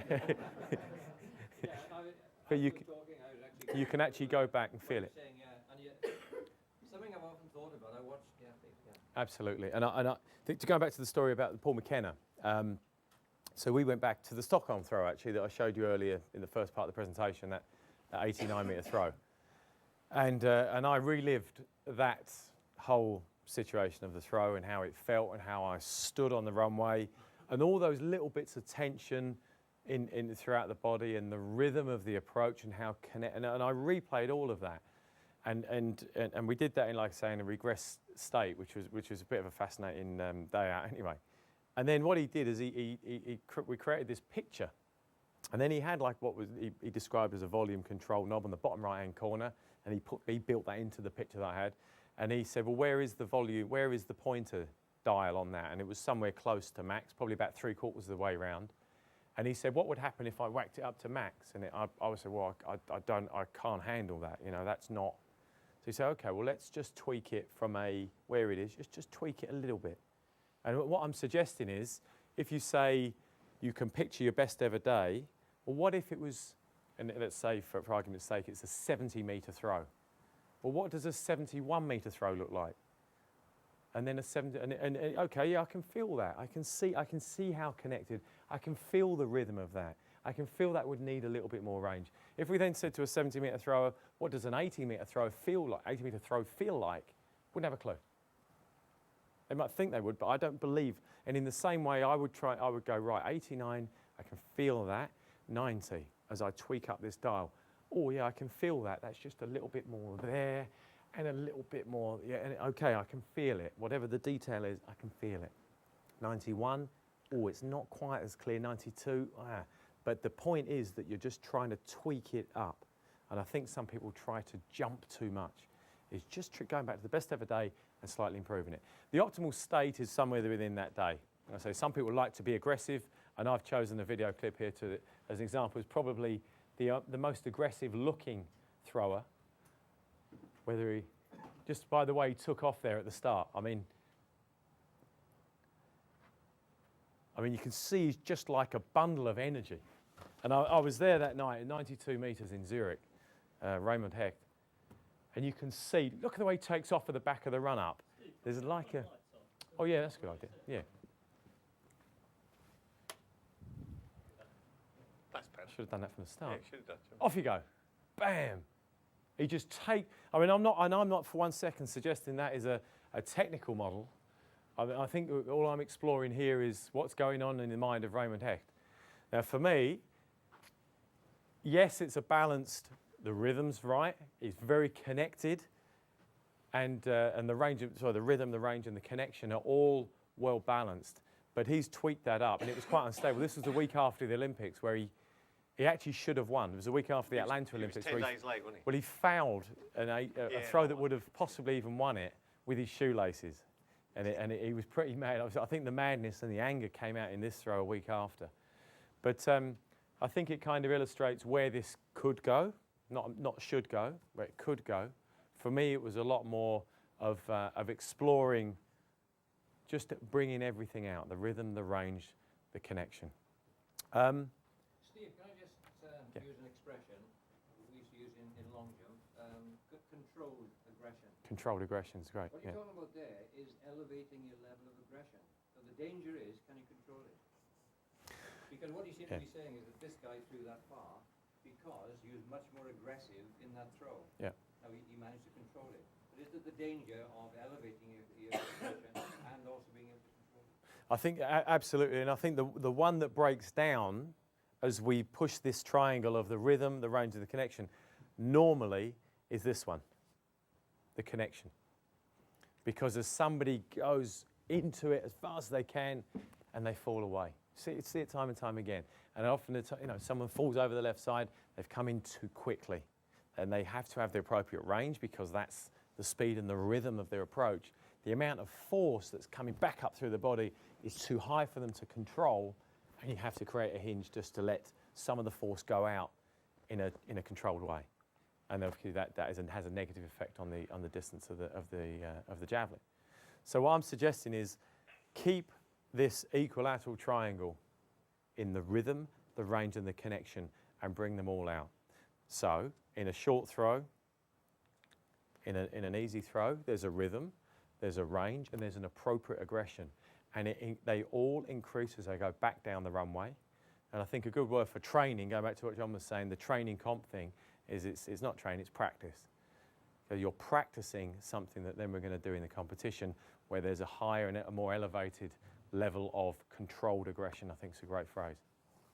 Steve, when you were creating the feeling from the athlete's point of view of setting your goals from the next year, if you go right back to when you were throwing 70s, how would you, what would you consider to be a reasonable expectation to put on yourself in terms of an increment? In terms of where to go to? In terms, yes. So we've got 15-year-old athletes or under 17s who are saying they've thrown 53 and they think, right, I'm going to throw 70 metres next year, which is probably a little bit unrealistic. Well, so from within you, what did you feel was a realistic? Well, I think this is what I was trying to get across with this idea of what can you feel, what can you see, and the see it, feel it, trust it thing of where are you now? Right, you've thrown 53 metres.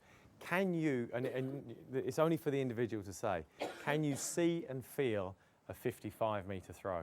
And if you've got two 53-metre throws and one might be able to see and feel a 60-metre throw and is far closer to doing it than the other one if they can't. But for you personally, for example, when you got over from my point of yeah. How far behind were you from the 80-metre line before you went over? Yeah, I went 78 at 18, 79 at 19, and then 85 at 20. So you jumped and 6 in 1 year? I jumped 6 metres in 1 year. And how did that meet with your expectation? I came here actually after throwing 79.50 as a junior, as a world junior record, and I was ranked 50th in the world. I trained kind of similarly to how I did the previous year, and it was more, I think, because I had a growth spurt, things caught up. I was beginning to see and understand the long throws because I was mixing in those sort of circles, because at 79.50 you get invited along to compete against, and standing alongside somebody throwing 80 metres plus I think is the best kind of illustration of the feeling of the forces. So I took that away for the winter of what that looks like and feels like. So, and I think that absorbed a lot. John and I worked hard here because I was closer, having come from London to Loughborough. John was in Birmingham at the time. So we worked hard, increased my medicine ball work. I think the connection grew. I could see, I think to answer your question specifically, it was beyond, because my first throw of the year was 83 metres here. Yeah. It was a new all-comers record or something. I never knew what one was until I did it. It was all-comer, what does that mean? 83 something. And then all of a sudden I thought, yeah, why not 85? Because a 2 metre increment is, all right, I can see that, and I can feel an 83. Prior to that, and I think this is, I guess, where you're in the wilderness a little bit, as we're kind of into the depths of the winter now, you are, you know, as especially younger athletes are making big gains, and that first competition is exciting because you could have jumped 6 metres, maybe even more, and there is a little bit of unknown. What I'm suggesting is if you can see it and feel it, possibly even from an illustration of somebody else doing it, then I think you're far closer to actually realising it. So to recap your feelings, you're looking at 3 or 4 range, rhythm, connection issues. Rhythm, range, connection, and then turning up the volume a little bit on each. Yes, and keep them in balance. I went to in '97. I went to work with Jan Zalesny. He threw 98 metres in 1996, and it was like, what on earth is he doing different? And John, you went in earlier in the year, didn't you, in Sierra Nevada? Yep. Came back with some fantastic training ideas, and I thought, well, I want to go and see for myself as well, so we organised that. And it was, I went there thinking, well, Jan has the Holy Grail. Whatever it is, he has that. To have thrown 98 metres. And I went there and I was like, right, you know, I'll just join in, I'll do everything that's asked. The coach was very organised, very intense, very long sessions, lots of sessions and so on. And after about a week, I'm thinking, this is just bloody hard work, and you know, but where is it? Where's the bit? Where's the Holy Grail? And eventually it dawned on me, it took a little while, that actually the Holy Grail, in javelin terms, I believe, is having a balance of all the abilities. So all of these, balance, coordination, speed, release, transfer, is having them all at, let's say, 8.5. That's Jan. It's not 10, 4, 10, 8, 9, 3. It's 9, 8.5, 9, 9, 9. Do you know what I mean? So you could put Jan Zalesny in a gym. He's not the best. You put him on the track. I keep up with him on a sprint. I jump similar to him. Well, you know, but and you keep going, and with all of these, and there's loads more we could have done, and he doesn't have a weakness. Incidentally, if these are just some of the lists that we started to compile at the start of the session. Rhythm, range, connection, aggression, or rhythm, range, connection, optimal state. We can start to actually put these into the boxes so balance for me would be connection, because if I'm out of balance, I'm out of connection. Coordination, where does that go? So things are coordinated. That would be the rhythm, wouldn't it? So the rhythm of the movement. Speed of release. Well, I guess that comes down to our optimal state and all three. So we could actually put all three on that, because that ultimately is making the javelin go a long way. That's actually, we might as well put throwing fire on that, assuming a clean flight. Transfer of force. Again, connection. If it's sufficient transfer, then things haven't broken down, yeah? Chain of movement connection. Simple things done well. To come back to that one. Faithfully, optimal state. Can't read that one. What does that say? Efficiency. Oh, efficiency. So efficiency, rhythm and connection, I would say. Full range of movement. Well, obviously that's range. And on we go. So and that's why, you know, I could carry on if needs be, but I don't think it's necessary. But you could have a look through and almost put those in. And that's why, you know, I've actually, you know, those 4 things, I think we can handle 4 things in any one day. You know, I think to remember all of these in one go is hard from a coaching point of view.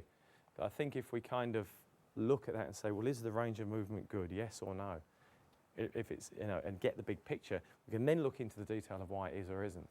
Is the connection good? Is the rhythm good? Rhythm, range, connection, and then grow the triangle. And then I think we don't get too bogged down in some of the inappropriate detail. Because I think sometimes throwers have idiosyncrasies that are red herrings, you know, and sometimes where there are different styles and different shapes and different sizes of thrower. But if you look, and maybe if we do get a chance, I've got a lot of throwers on the video here, we can have a look at them and just start to explore what the shapes of people's triangles are that have thrown a long way. Over to you. Click the thing, mate, will you? Can't remember what's the next Your optimal state. How do you go about coaching to find optimal state? Well, the question is for you to take your athletes back to their best ever day. If you were there, even better, because you can encourage it out of them. Say, how did it feel? What did it look like? Because I think it's something that is very personal. But I think it's not. There's no model. On a sort of Thursday night down at the track. Yeah. Or Yeah. Well, that's when you can do it, isn't it? so you look at Heck there, and what you're seeing is, to me, isn't a psychological effect. It's a physiological thing. His anger and aggression has led to increased testosterone. You can see that in him. That's what he's got. And I don't know how you'd recreate that on a wet Thursday. I'm not asking you to. I'm not for 1 second asking you to do that. That's an example of somebody. If that was your particular athlete, yeah. But if that's in them, that you won't be able to stop it if that's the way they're going to go. And you've got to go with whatever their. Mine was rhythm. If you say to him, Really? okay, your best throw came when you were angry or whatever, you put him into his English schools or his national championships, and he goes over the top and his technique goes to pieces. You've got to find. I haven't explained it well. I haven't explained it as well as I should have done for you to not have got that. Because the whole point is that you're encouraging what is inside that person, how they're going to express themselves in the other 3 traits. And if you're just bringing out what's natural in them, you ain't going to be able to stop it once you start it. If somebody wants to be aggressive, if they lose connection and rhythm and range when they're doing it, it's inappropriate. But you would like to think. How do you go about trying to rein that in your sessions and, well, and find what the right level is? Well, that's coaching. That is how you go about simulating being an Olympic final when you only get to go to an Olympic final once. Or I think when you get to the level when you simulate an Olympic final, well, you everybody's got their mini video, the singles final, the county final, but you don't get to do it very often. No. So how do you prepare them for it when the only time they're going to experience it is when they're there? Right. Can I? from March onwards. Yeah, I think it's let's hand over to I mean, John. it's a very good question because it is about controlling that state. And Lynn's just said, it's about controlled aggression because you need to be aggressive, but it has to be by the very nature of the fact you've got to stop behind the line or hit a board or whatever. It has to be controlled. The control comes from this massive amount of work that you have to do to make sort of the things automatic, which actually enhance the ability to throw in our cases, So, our challenge is to get the best out of each individual. Now, there are going to be people that fall by the wayside. I think Mick is a classic example, where really, at the point where he should have gone on to throw 90 metres, and he should have done, and he could have done physically, and the natural gift of aggression that he had, he then ended up trying to recreate his best throws for me through different channels within him. And he couldn't share that. Whereas it's easy to sort of say, compare that with Steve, where, if you like, the message were more transferable and understandable, to get the best out of it. With Mick, we used to do sessions here before we went to Brian. He used to say to Mick, right, that was really good. What did you do? I did that. Right, that's how we're going to start the next session. Come to the next session, and he'd start on a different page. And you'd watch it, and you'd think, well, we agreed that last week. He said, yeah, but I've thought about it since then. I said, well, why don't you tell me? Another example, let's say Nick Neeland, who's got fantastic physical attributes, and yet has got almost a too clever brain in terms of his intelligence, because, a chemistry first, working in the city, dealing with people with millions of pounds and stuff like that. When you tell Nick to do something and he does it, that's fantastic, and he gets a lot of pleasure out, and you get a lot of pleasure out of seeing the thing go well, and you see the connection, all the things we talked about earlier, really spot on.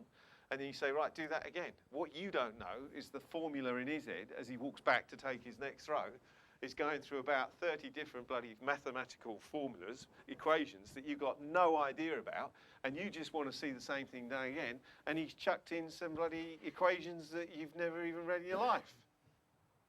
How the hell do you do that? And it's a very good question, and I tell you what, you can't. So don't even bother. Don't go there. What you do is, you just try and find the bit that actually excites them to be able to repeat what they did that was very good. And that's a big challenge. And sometimes it's about smacking them. Sometimes it's about abusing. Sometimes it's about motivating them. Sometimes it's about just being so blatantly obvious and honest and say you're just not going to do it, because that actually is something that needs to be said sometimes. But it is hard and it's not easy. If you're going to go into coaching, or you're into coaching now, you know how difficult it is.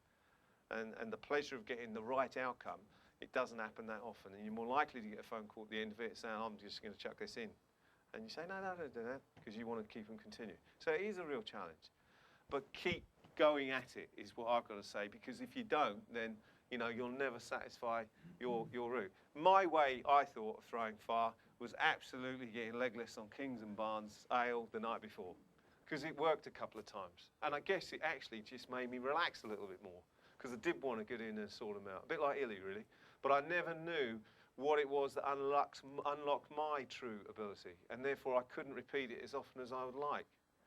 So the challenge is about finding out what it is that does unlock it. And Kelly Morgan's my best example I can give you. She did it, she had to do it because I couldn't do it as a coach. She did it, I could then repeat it for and help her develop what she did, because she told me what she did. Steve actually was very good at telling me what he did. So as a coach, it's almost like a piece of cake. It's so easy to do, because you can join in and become a chameleon and sort of like just join in that process of getting better. And I could do that bloody really easy, because it's easy for me to do that as a coach. I can do that. It's a skill I have.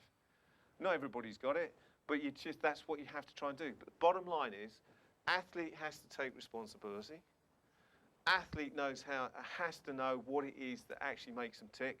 And athlete, in this case, has to know something about what makes them throw better than not, whatever it is. And it could be any damn thing. But I don't recommend the King and Barnes route. So, coming back to this, the optimal state is actually how do you get there, really, because it's about setting the appropriate goals. So, I'm not going to bore you with the whole detail, but outcome, performance, and process. the processes by which you go about your training. You know, your training, your night's training, the sessions you need to do. And the performance goal is how to best do those sessions. So if you're in the gym, the performance goal is to improve your Olympic lifting technique. Because if you don't, as you lift the weights up and put them up, you're going to hurt yourself. So it's like making sure that the skill acquisition part, the learning part of training, that the performance is optimized. And that then results in the outcome, which has to be, in Steve's case, you know, winning the gold medal, winning the championships, winning English schools. You know, you set that outcome each year. And we did at the end of each year for a long period of time, and I wasn't employed in it. I worked for local authority. You know, before I got a job with UKA in '99, I actually did this in my spare time, and at the end of the year, we did a thorough review of the season. And we sat down and we explored all of the issues that we've talked about today. And it came out, spat out at the end, the revision of the technical side of things, and the skill part, and the bit that had to be improved, to the sessions that had to be blocked in, to the technical changes that had to be implemented and how they're going to be implemented to achieve the outcome of doing well at the next championships. And, you know, coaches, you have to do that, because if you're not planned and you're not in control, then it won't happen. You have to see it, you have to feel it, you have to trust it. Now, I could trust it because I had a stable of good throwers at the time, but I certainly saw it and I definitely felt it, but not half as much as the guys that were doing and the girls that were doing, because at the end of the day, it is in their hands. They have to take responsibility for committing themselves to train, to develop their technique, and then ultimately providing the key which unlocks their true physical ability. And every athlete that you work with, and the athletes in this room, have high, believe you me, have high levels of physical ability. Otherwise you wouldn't be here this weekend, the athletes. You have it. What you haven't done, and it's not unusual for this, is you haven't unlocked how to use it. Marlon Devonish, who I've done a bit of work with in the last 2 years in my job at the moment, Marlon unlocked some stuff this year, big time. And it was all down to him coming out the blocks in the first 3 strides of his race. And then sadly, just when the pressure hit the fan, in the final in Osaka, he didn't do what he'd been doing all damn season, which was get out on those first 3 strides. And he was playing catch up, fear, lost control, and lost, you know, what could have been a much better outcome for him. But he'll be all right next year again, because he knows that, and he told me exactly what he didn't do. So, you know, this transfers across everything we do in athletics. You know, it's no different. Because when the pressure's on, you've got to be able to deliver that ultimate performance. This is yours. It is. I just want to kind of come back to that, having given a second just to sit and think. I think the optimal state is the one thing, the clear message I want to get across, hi Goldie, is that it doesn't have to be in the throw. It's to look back, identify what the character is, because you can get into and out of character. You don't have to throw a javelin. You can get into character and out of character the same way as an actor would. Got to do that to throw a long way. Of course you have it. It's not an everyday thing that we're trying to do. But you can practice it away from javelin throwing. So, for example, and John was very good at this, of helping get me getting into character. But what we would do at the end of every throwing session is have a little comp, especially if Mick was there, overhead shot, standing long jump. It didn't really matter what it was. It was an expression of the character. Comp. Goal setting. This was a wannabe Lynn Davies, actually. I don't know if you've ever seen this, Lynn, but somebody who wanted to be a long jumper who set a goal that was a little bit beyond his means, unfortunately for him. But I've always found it entertaining anyway. But we can analyse his technique from a long jump perspective with Lynn in the room now as well. There you go. That's got to hurt, eh? That's going to hurt in the morning. Quite good technique, though, isn't it? Yeah. Like you took off the wrong foot. Yeah. But I think the message there is, I've put that for a bit of a laugh, but in terms of what we were saying earlier, to set goals that are, of course, beyond what you're currently capable of, but not too far in this instance.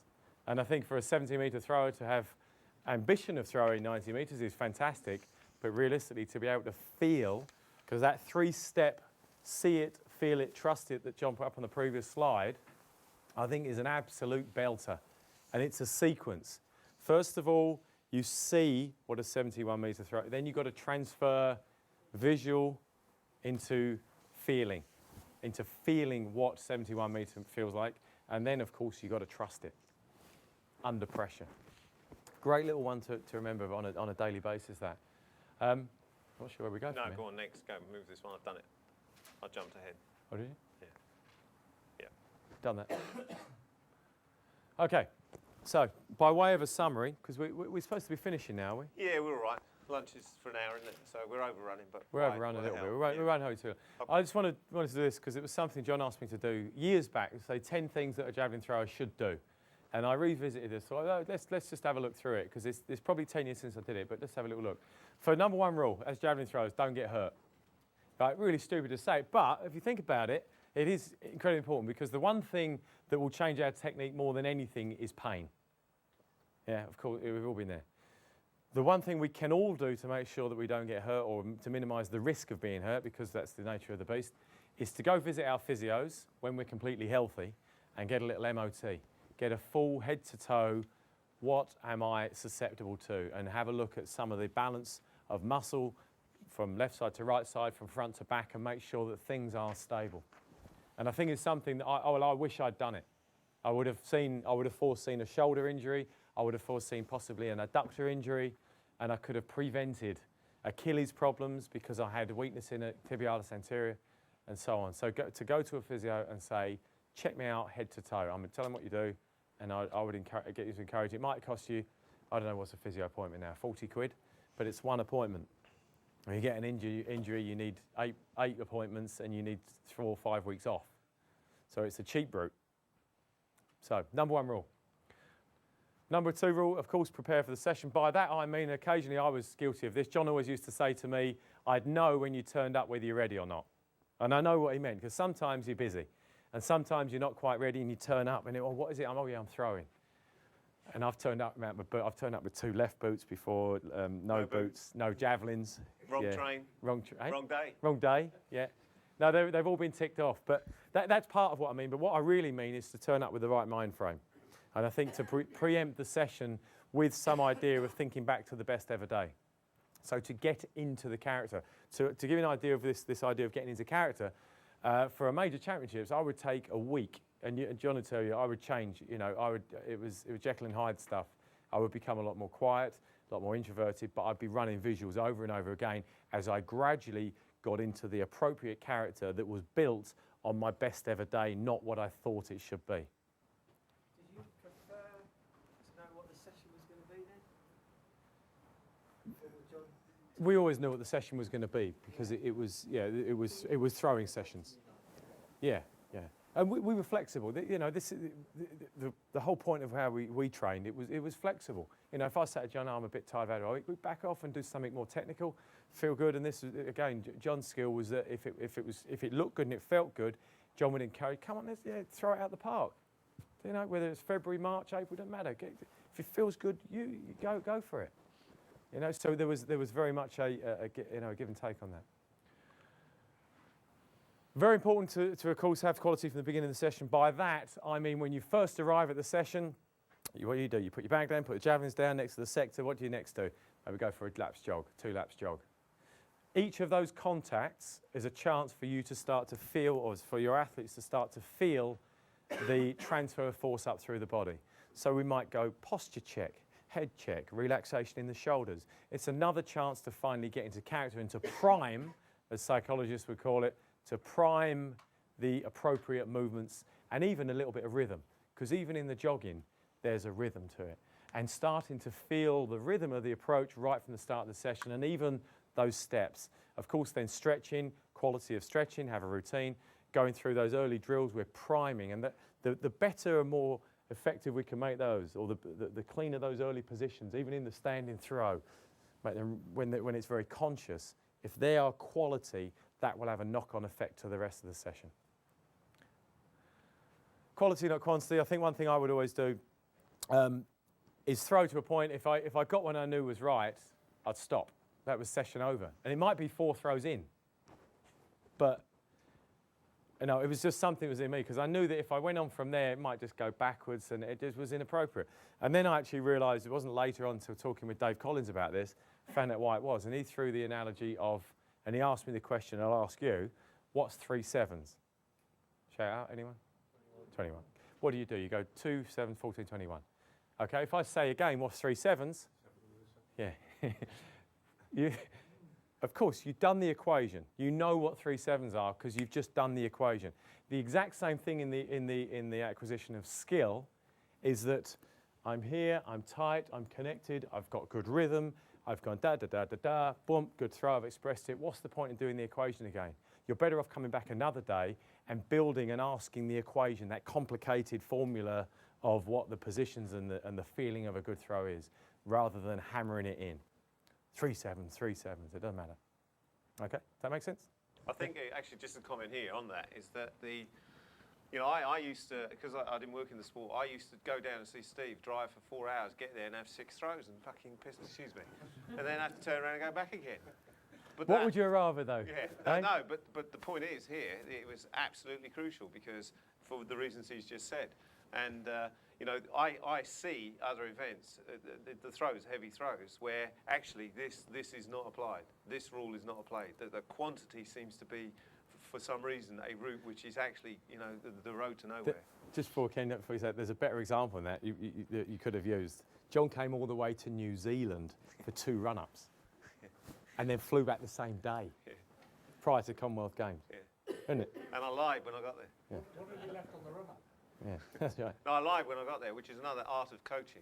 Yeah. Because he was in pieces, absolute pieces. I'd left him in America looking actually all right. Got to New Zealand and I literally arrived on the Tuesday, run-up session on the grass on a cricket wicket in Auckland somewhere. And he looked awful and I said it looked great. It's true. It's Right? true. Next day, final, 86, first round. He stopped on a sixpence, much more than the Stockholm throw. In fact, if you see it, it's amazing. He did stop. He went 86, 86.02, whatever, Commonwealth record. And I just went, that'll do, and I caught the flight home that night. Thanks to Eddie Kulakundis for that, because I wouldn't have been able to do it otherwise. But the reason for that was things were fragile. I didn't know what a championship was. It was first ever champs, and all those kind of doubts and fears. I didn't know. John had been before, so the comfort of somebody saying, "No, that's all right," was enough. Was all I wanted to hear. Sorry, Kenya. Yeah, coming back to that where you say maybe you just had 4 throws in a training session because of that one particular throw felt really good. Wouldn't you just try to up the ante a little bit and trying to go into a state where, okay, you would be a little bit more aggressive in a throw to actually find out where that took you? Sometimes I would, yeah.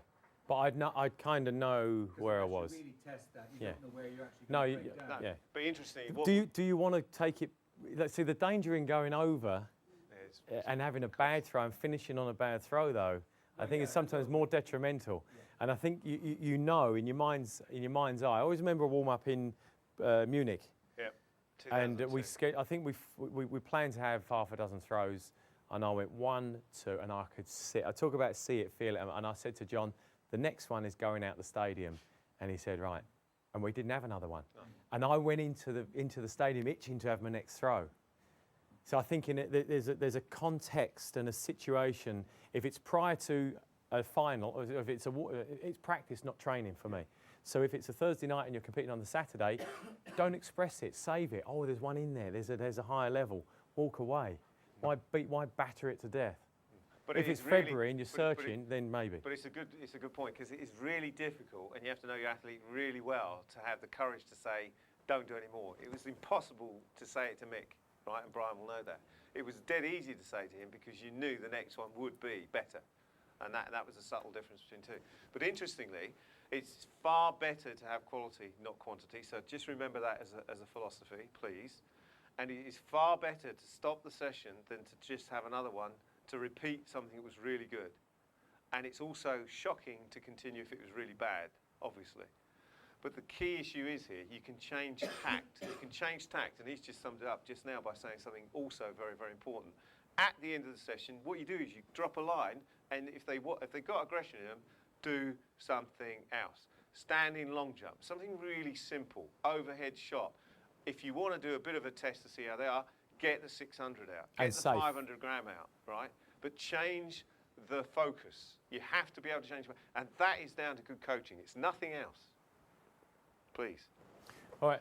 Sorry, Ken, there's one more point. I mean, when I was working with Nick, one of the problems I had in a sense with Nick, that Nick never really sort of threw any 100% throws in training.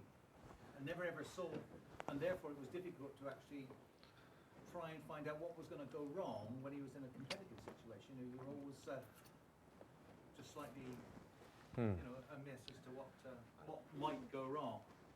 You never actually saw. Right, and the point, it's a good example, and the point for that is, and that is ultimately why you haven't seen Nick on the rostrum, because he didn't challenge himself in the right situation, in the circumstances. And, Steve and Mick did, and Mark did, and there are other people that have done that, and you'll see them on the rostrum. The people got real talent. What you find is that you haven't had the opportunity to unlock what it is that needs to come out in that environment, and it's a very special environment.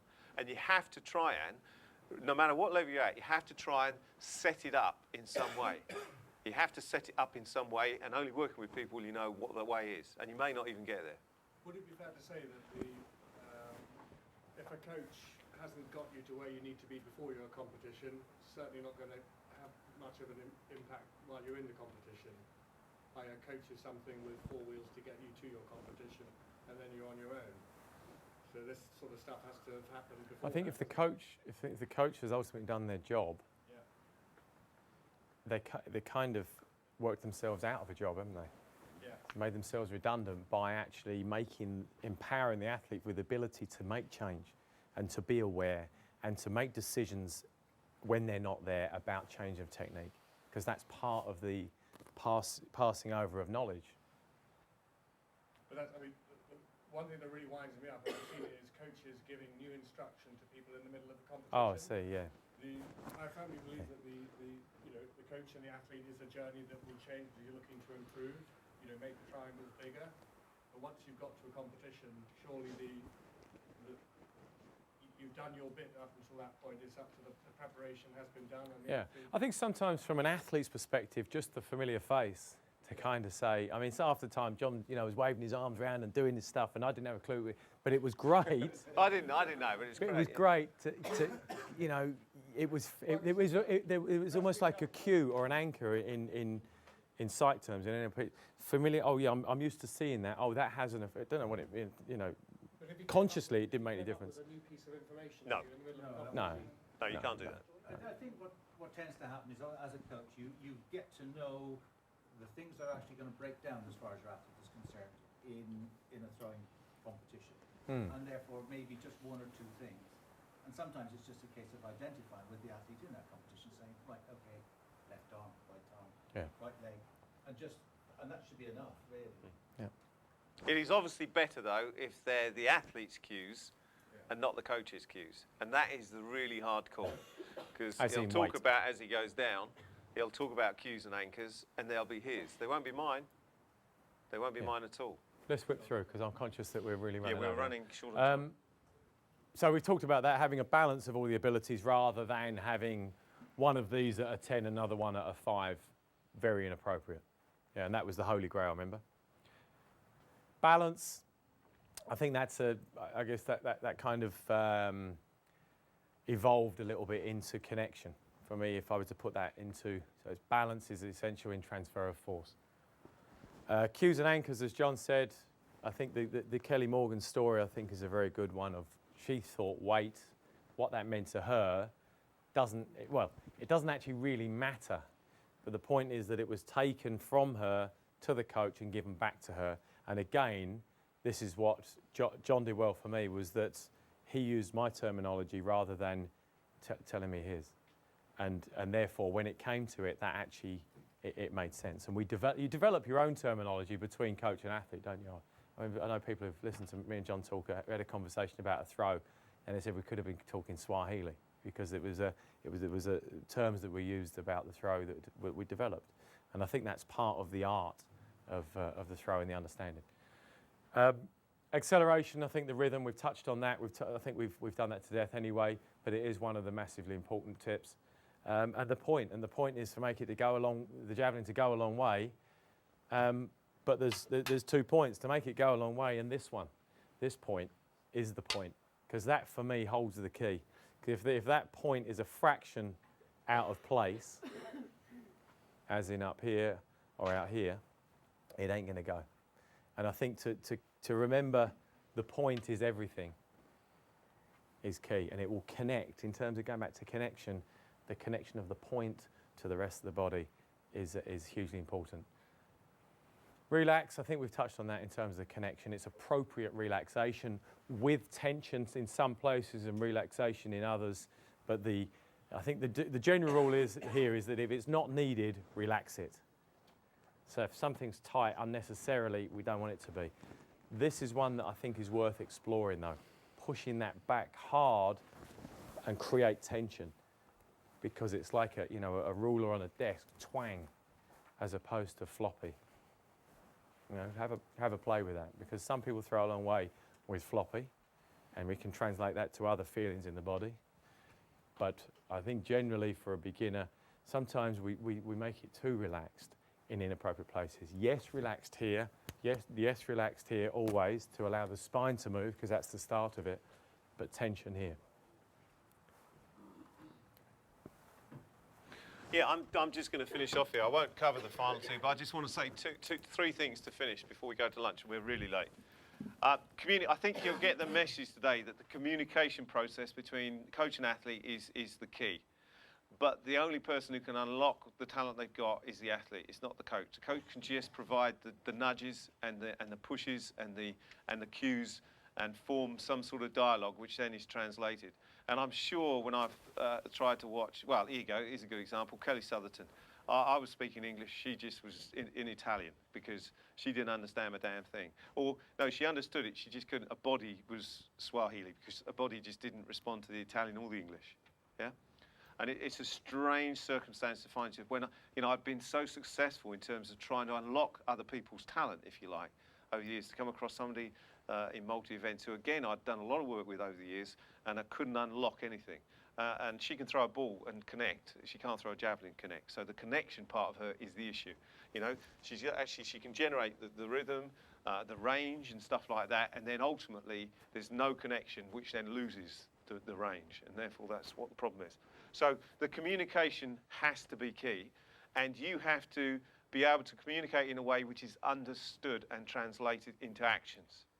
It's no good giving instructions and you get no positive response. You don't get a response which shows that they've understood what you're trying to get them to do.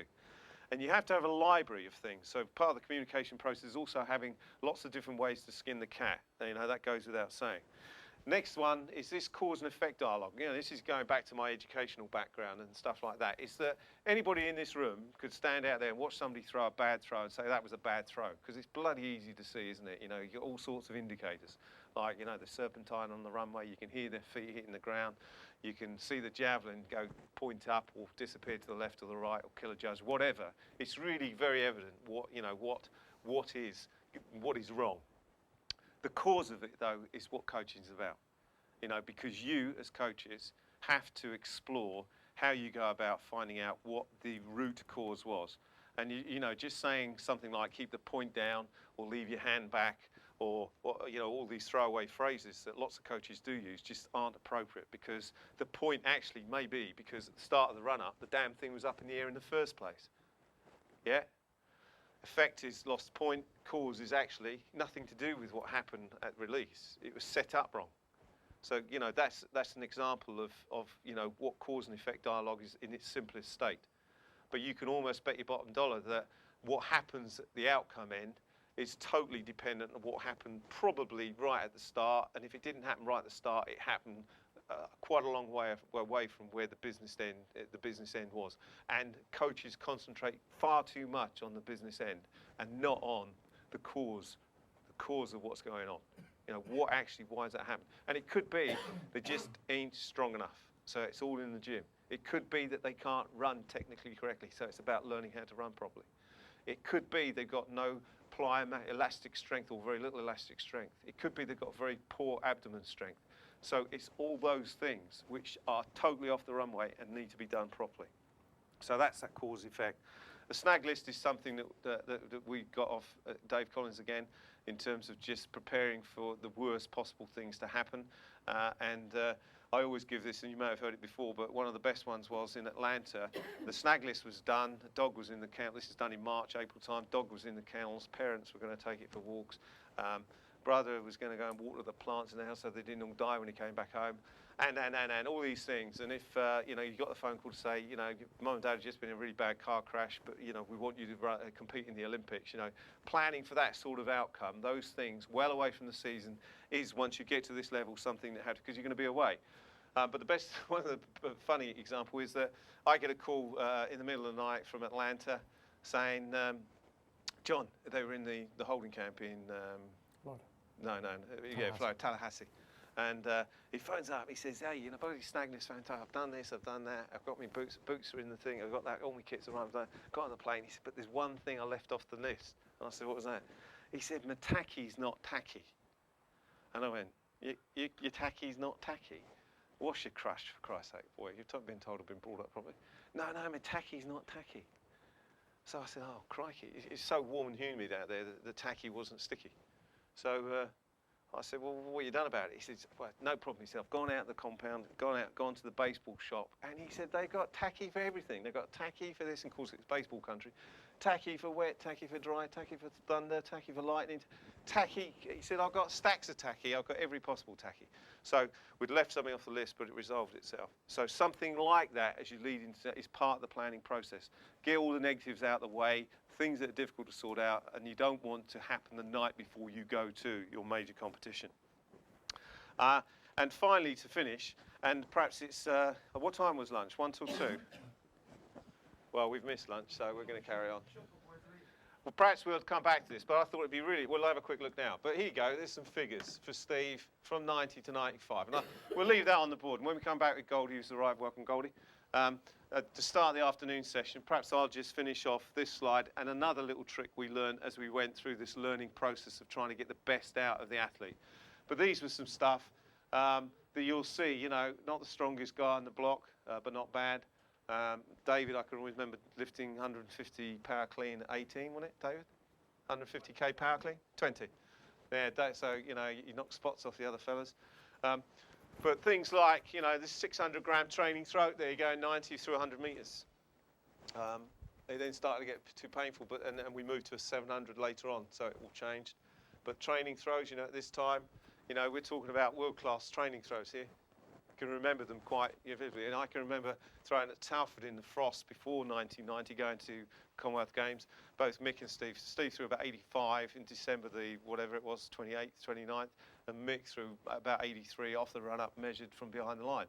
So, you know, these things were going on at these times in difficult circumstances. So put your mind to it, you can do anything. So we'll leave that up, and we'll come back to that after lunch. But thank you for your attention. I hope you've found it useful. And we're going to be for lunch. Steve's going to disappear off about 2-ish. So, yeah. 2-ish. Yeah. So grab him before he goes. Thank you.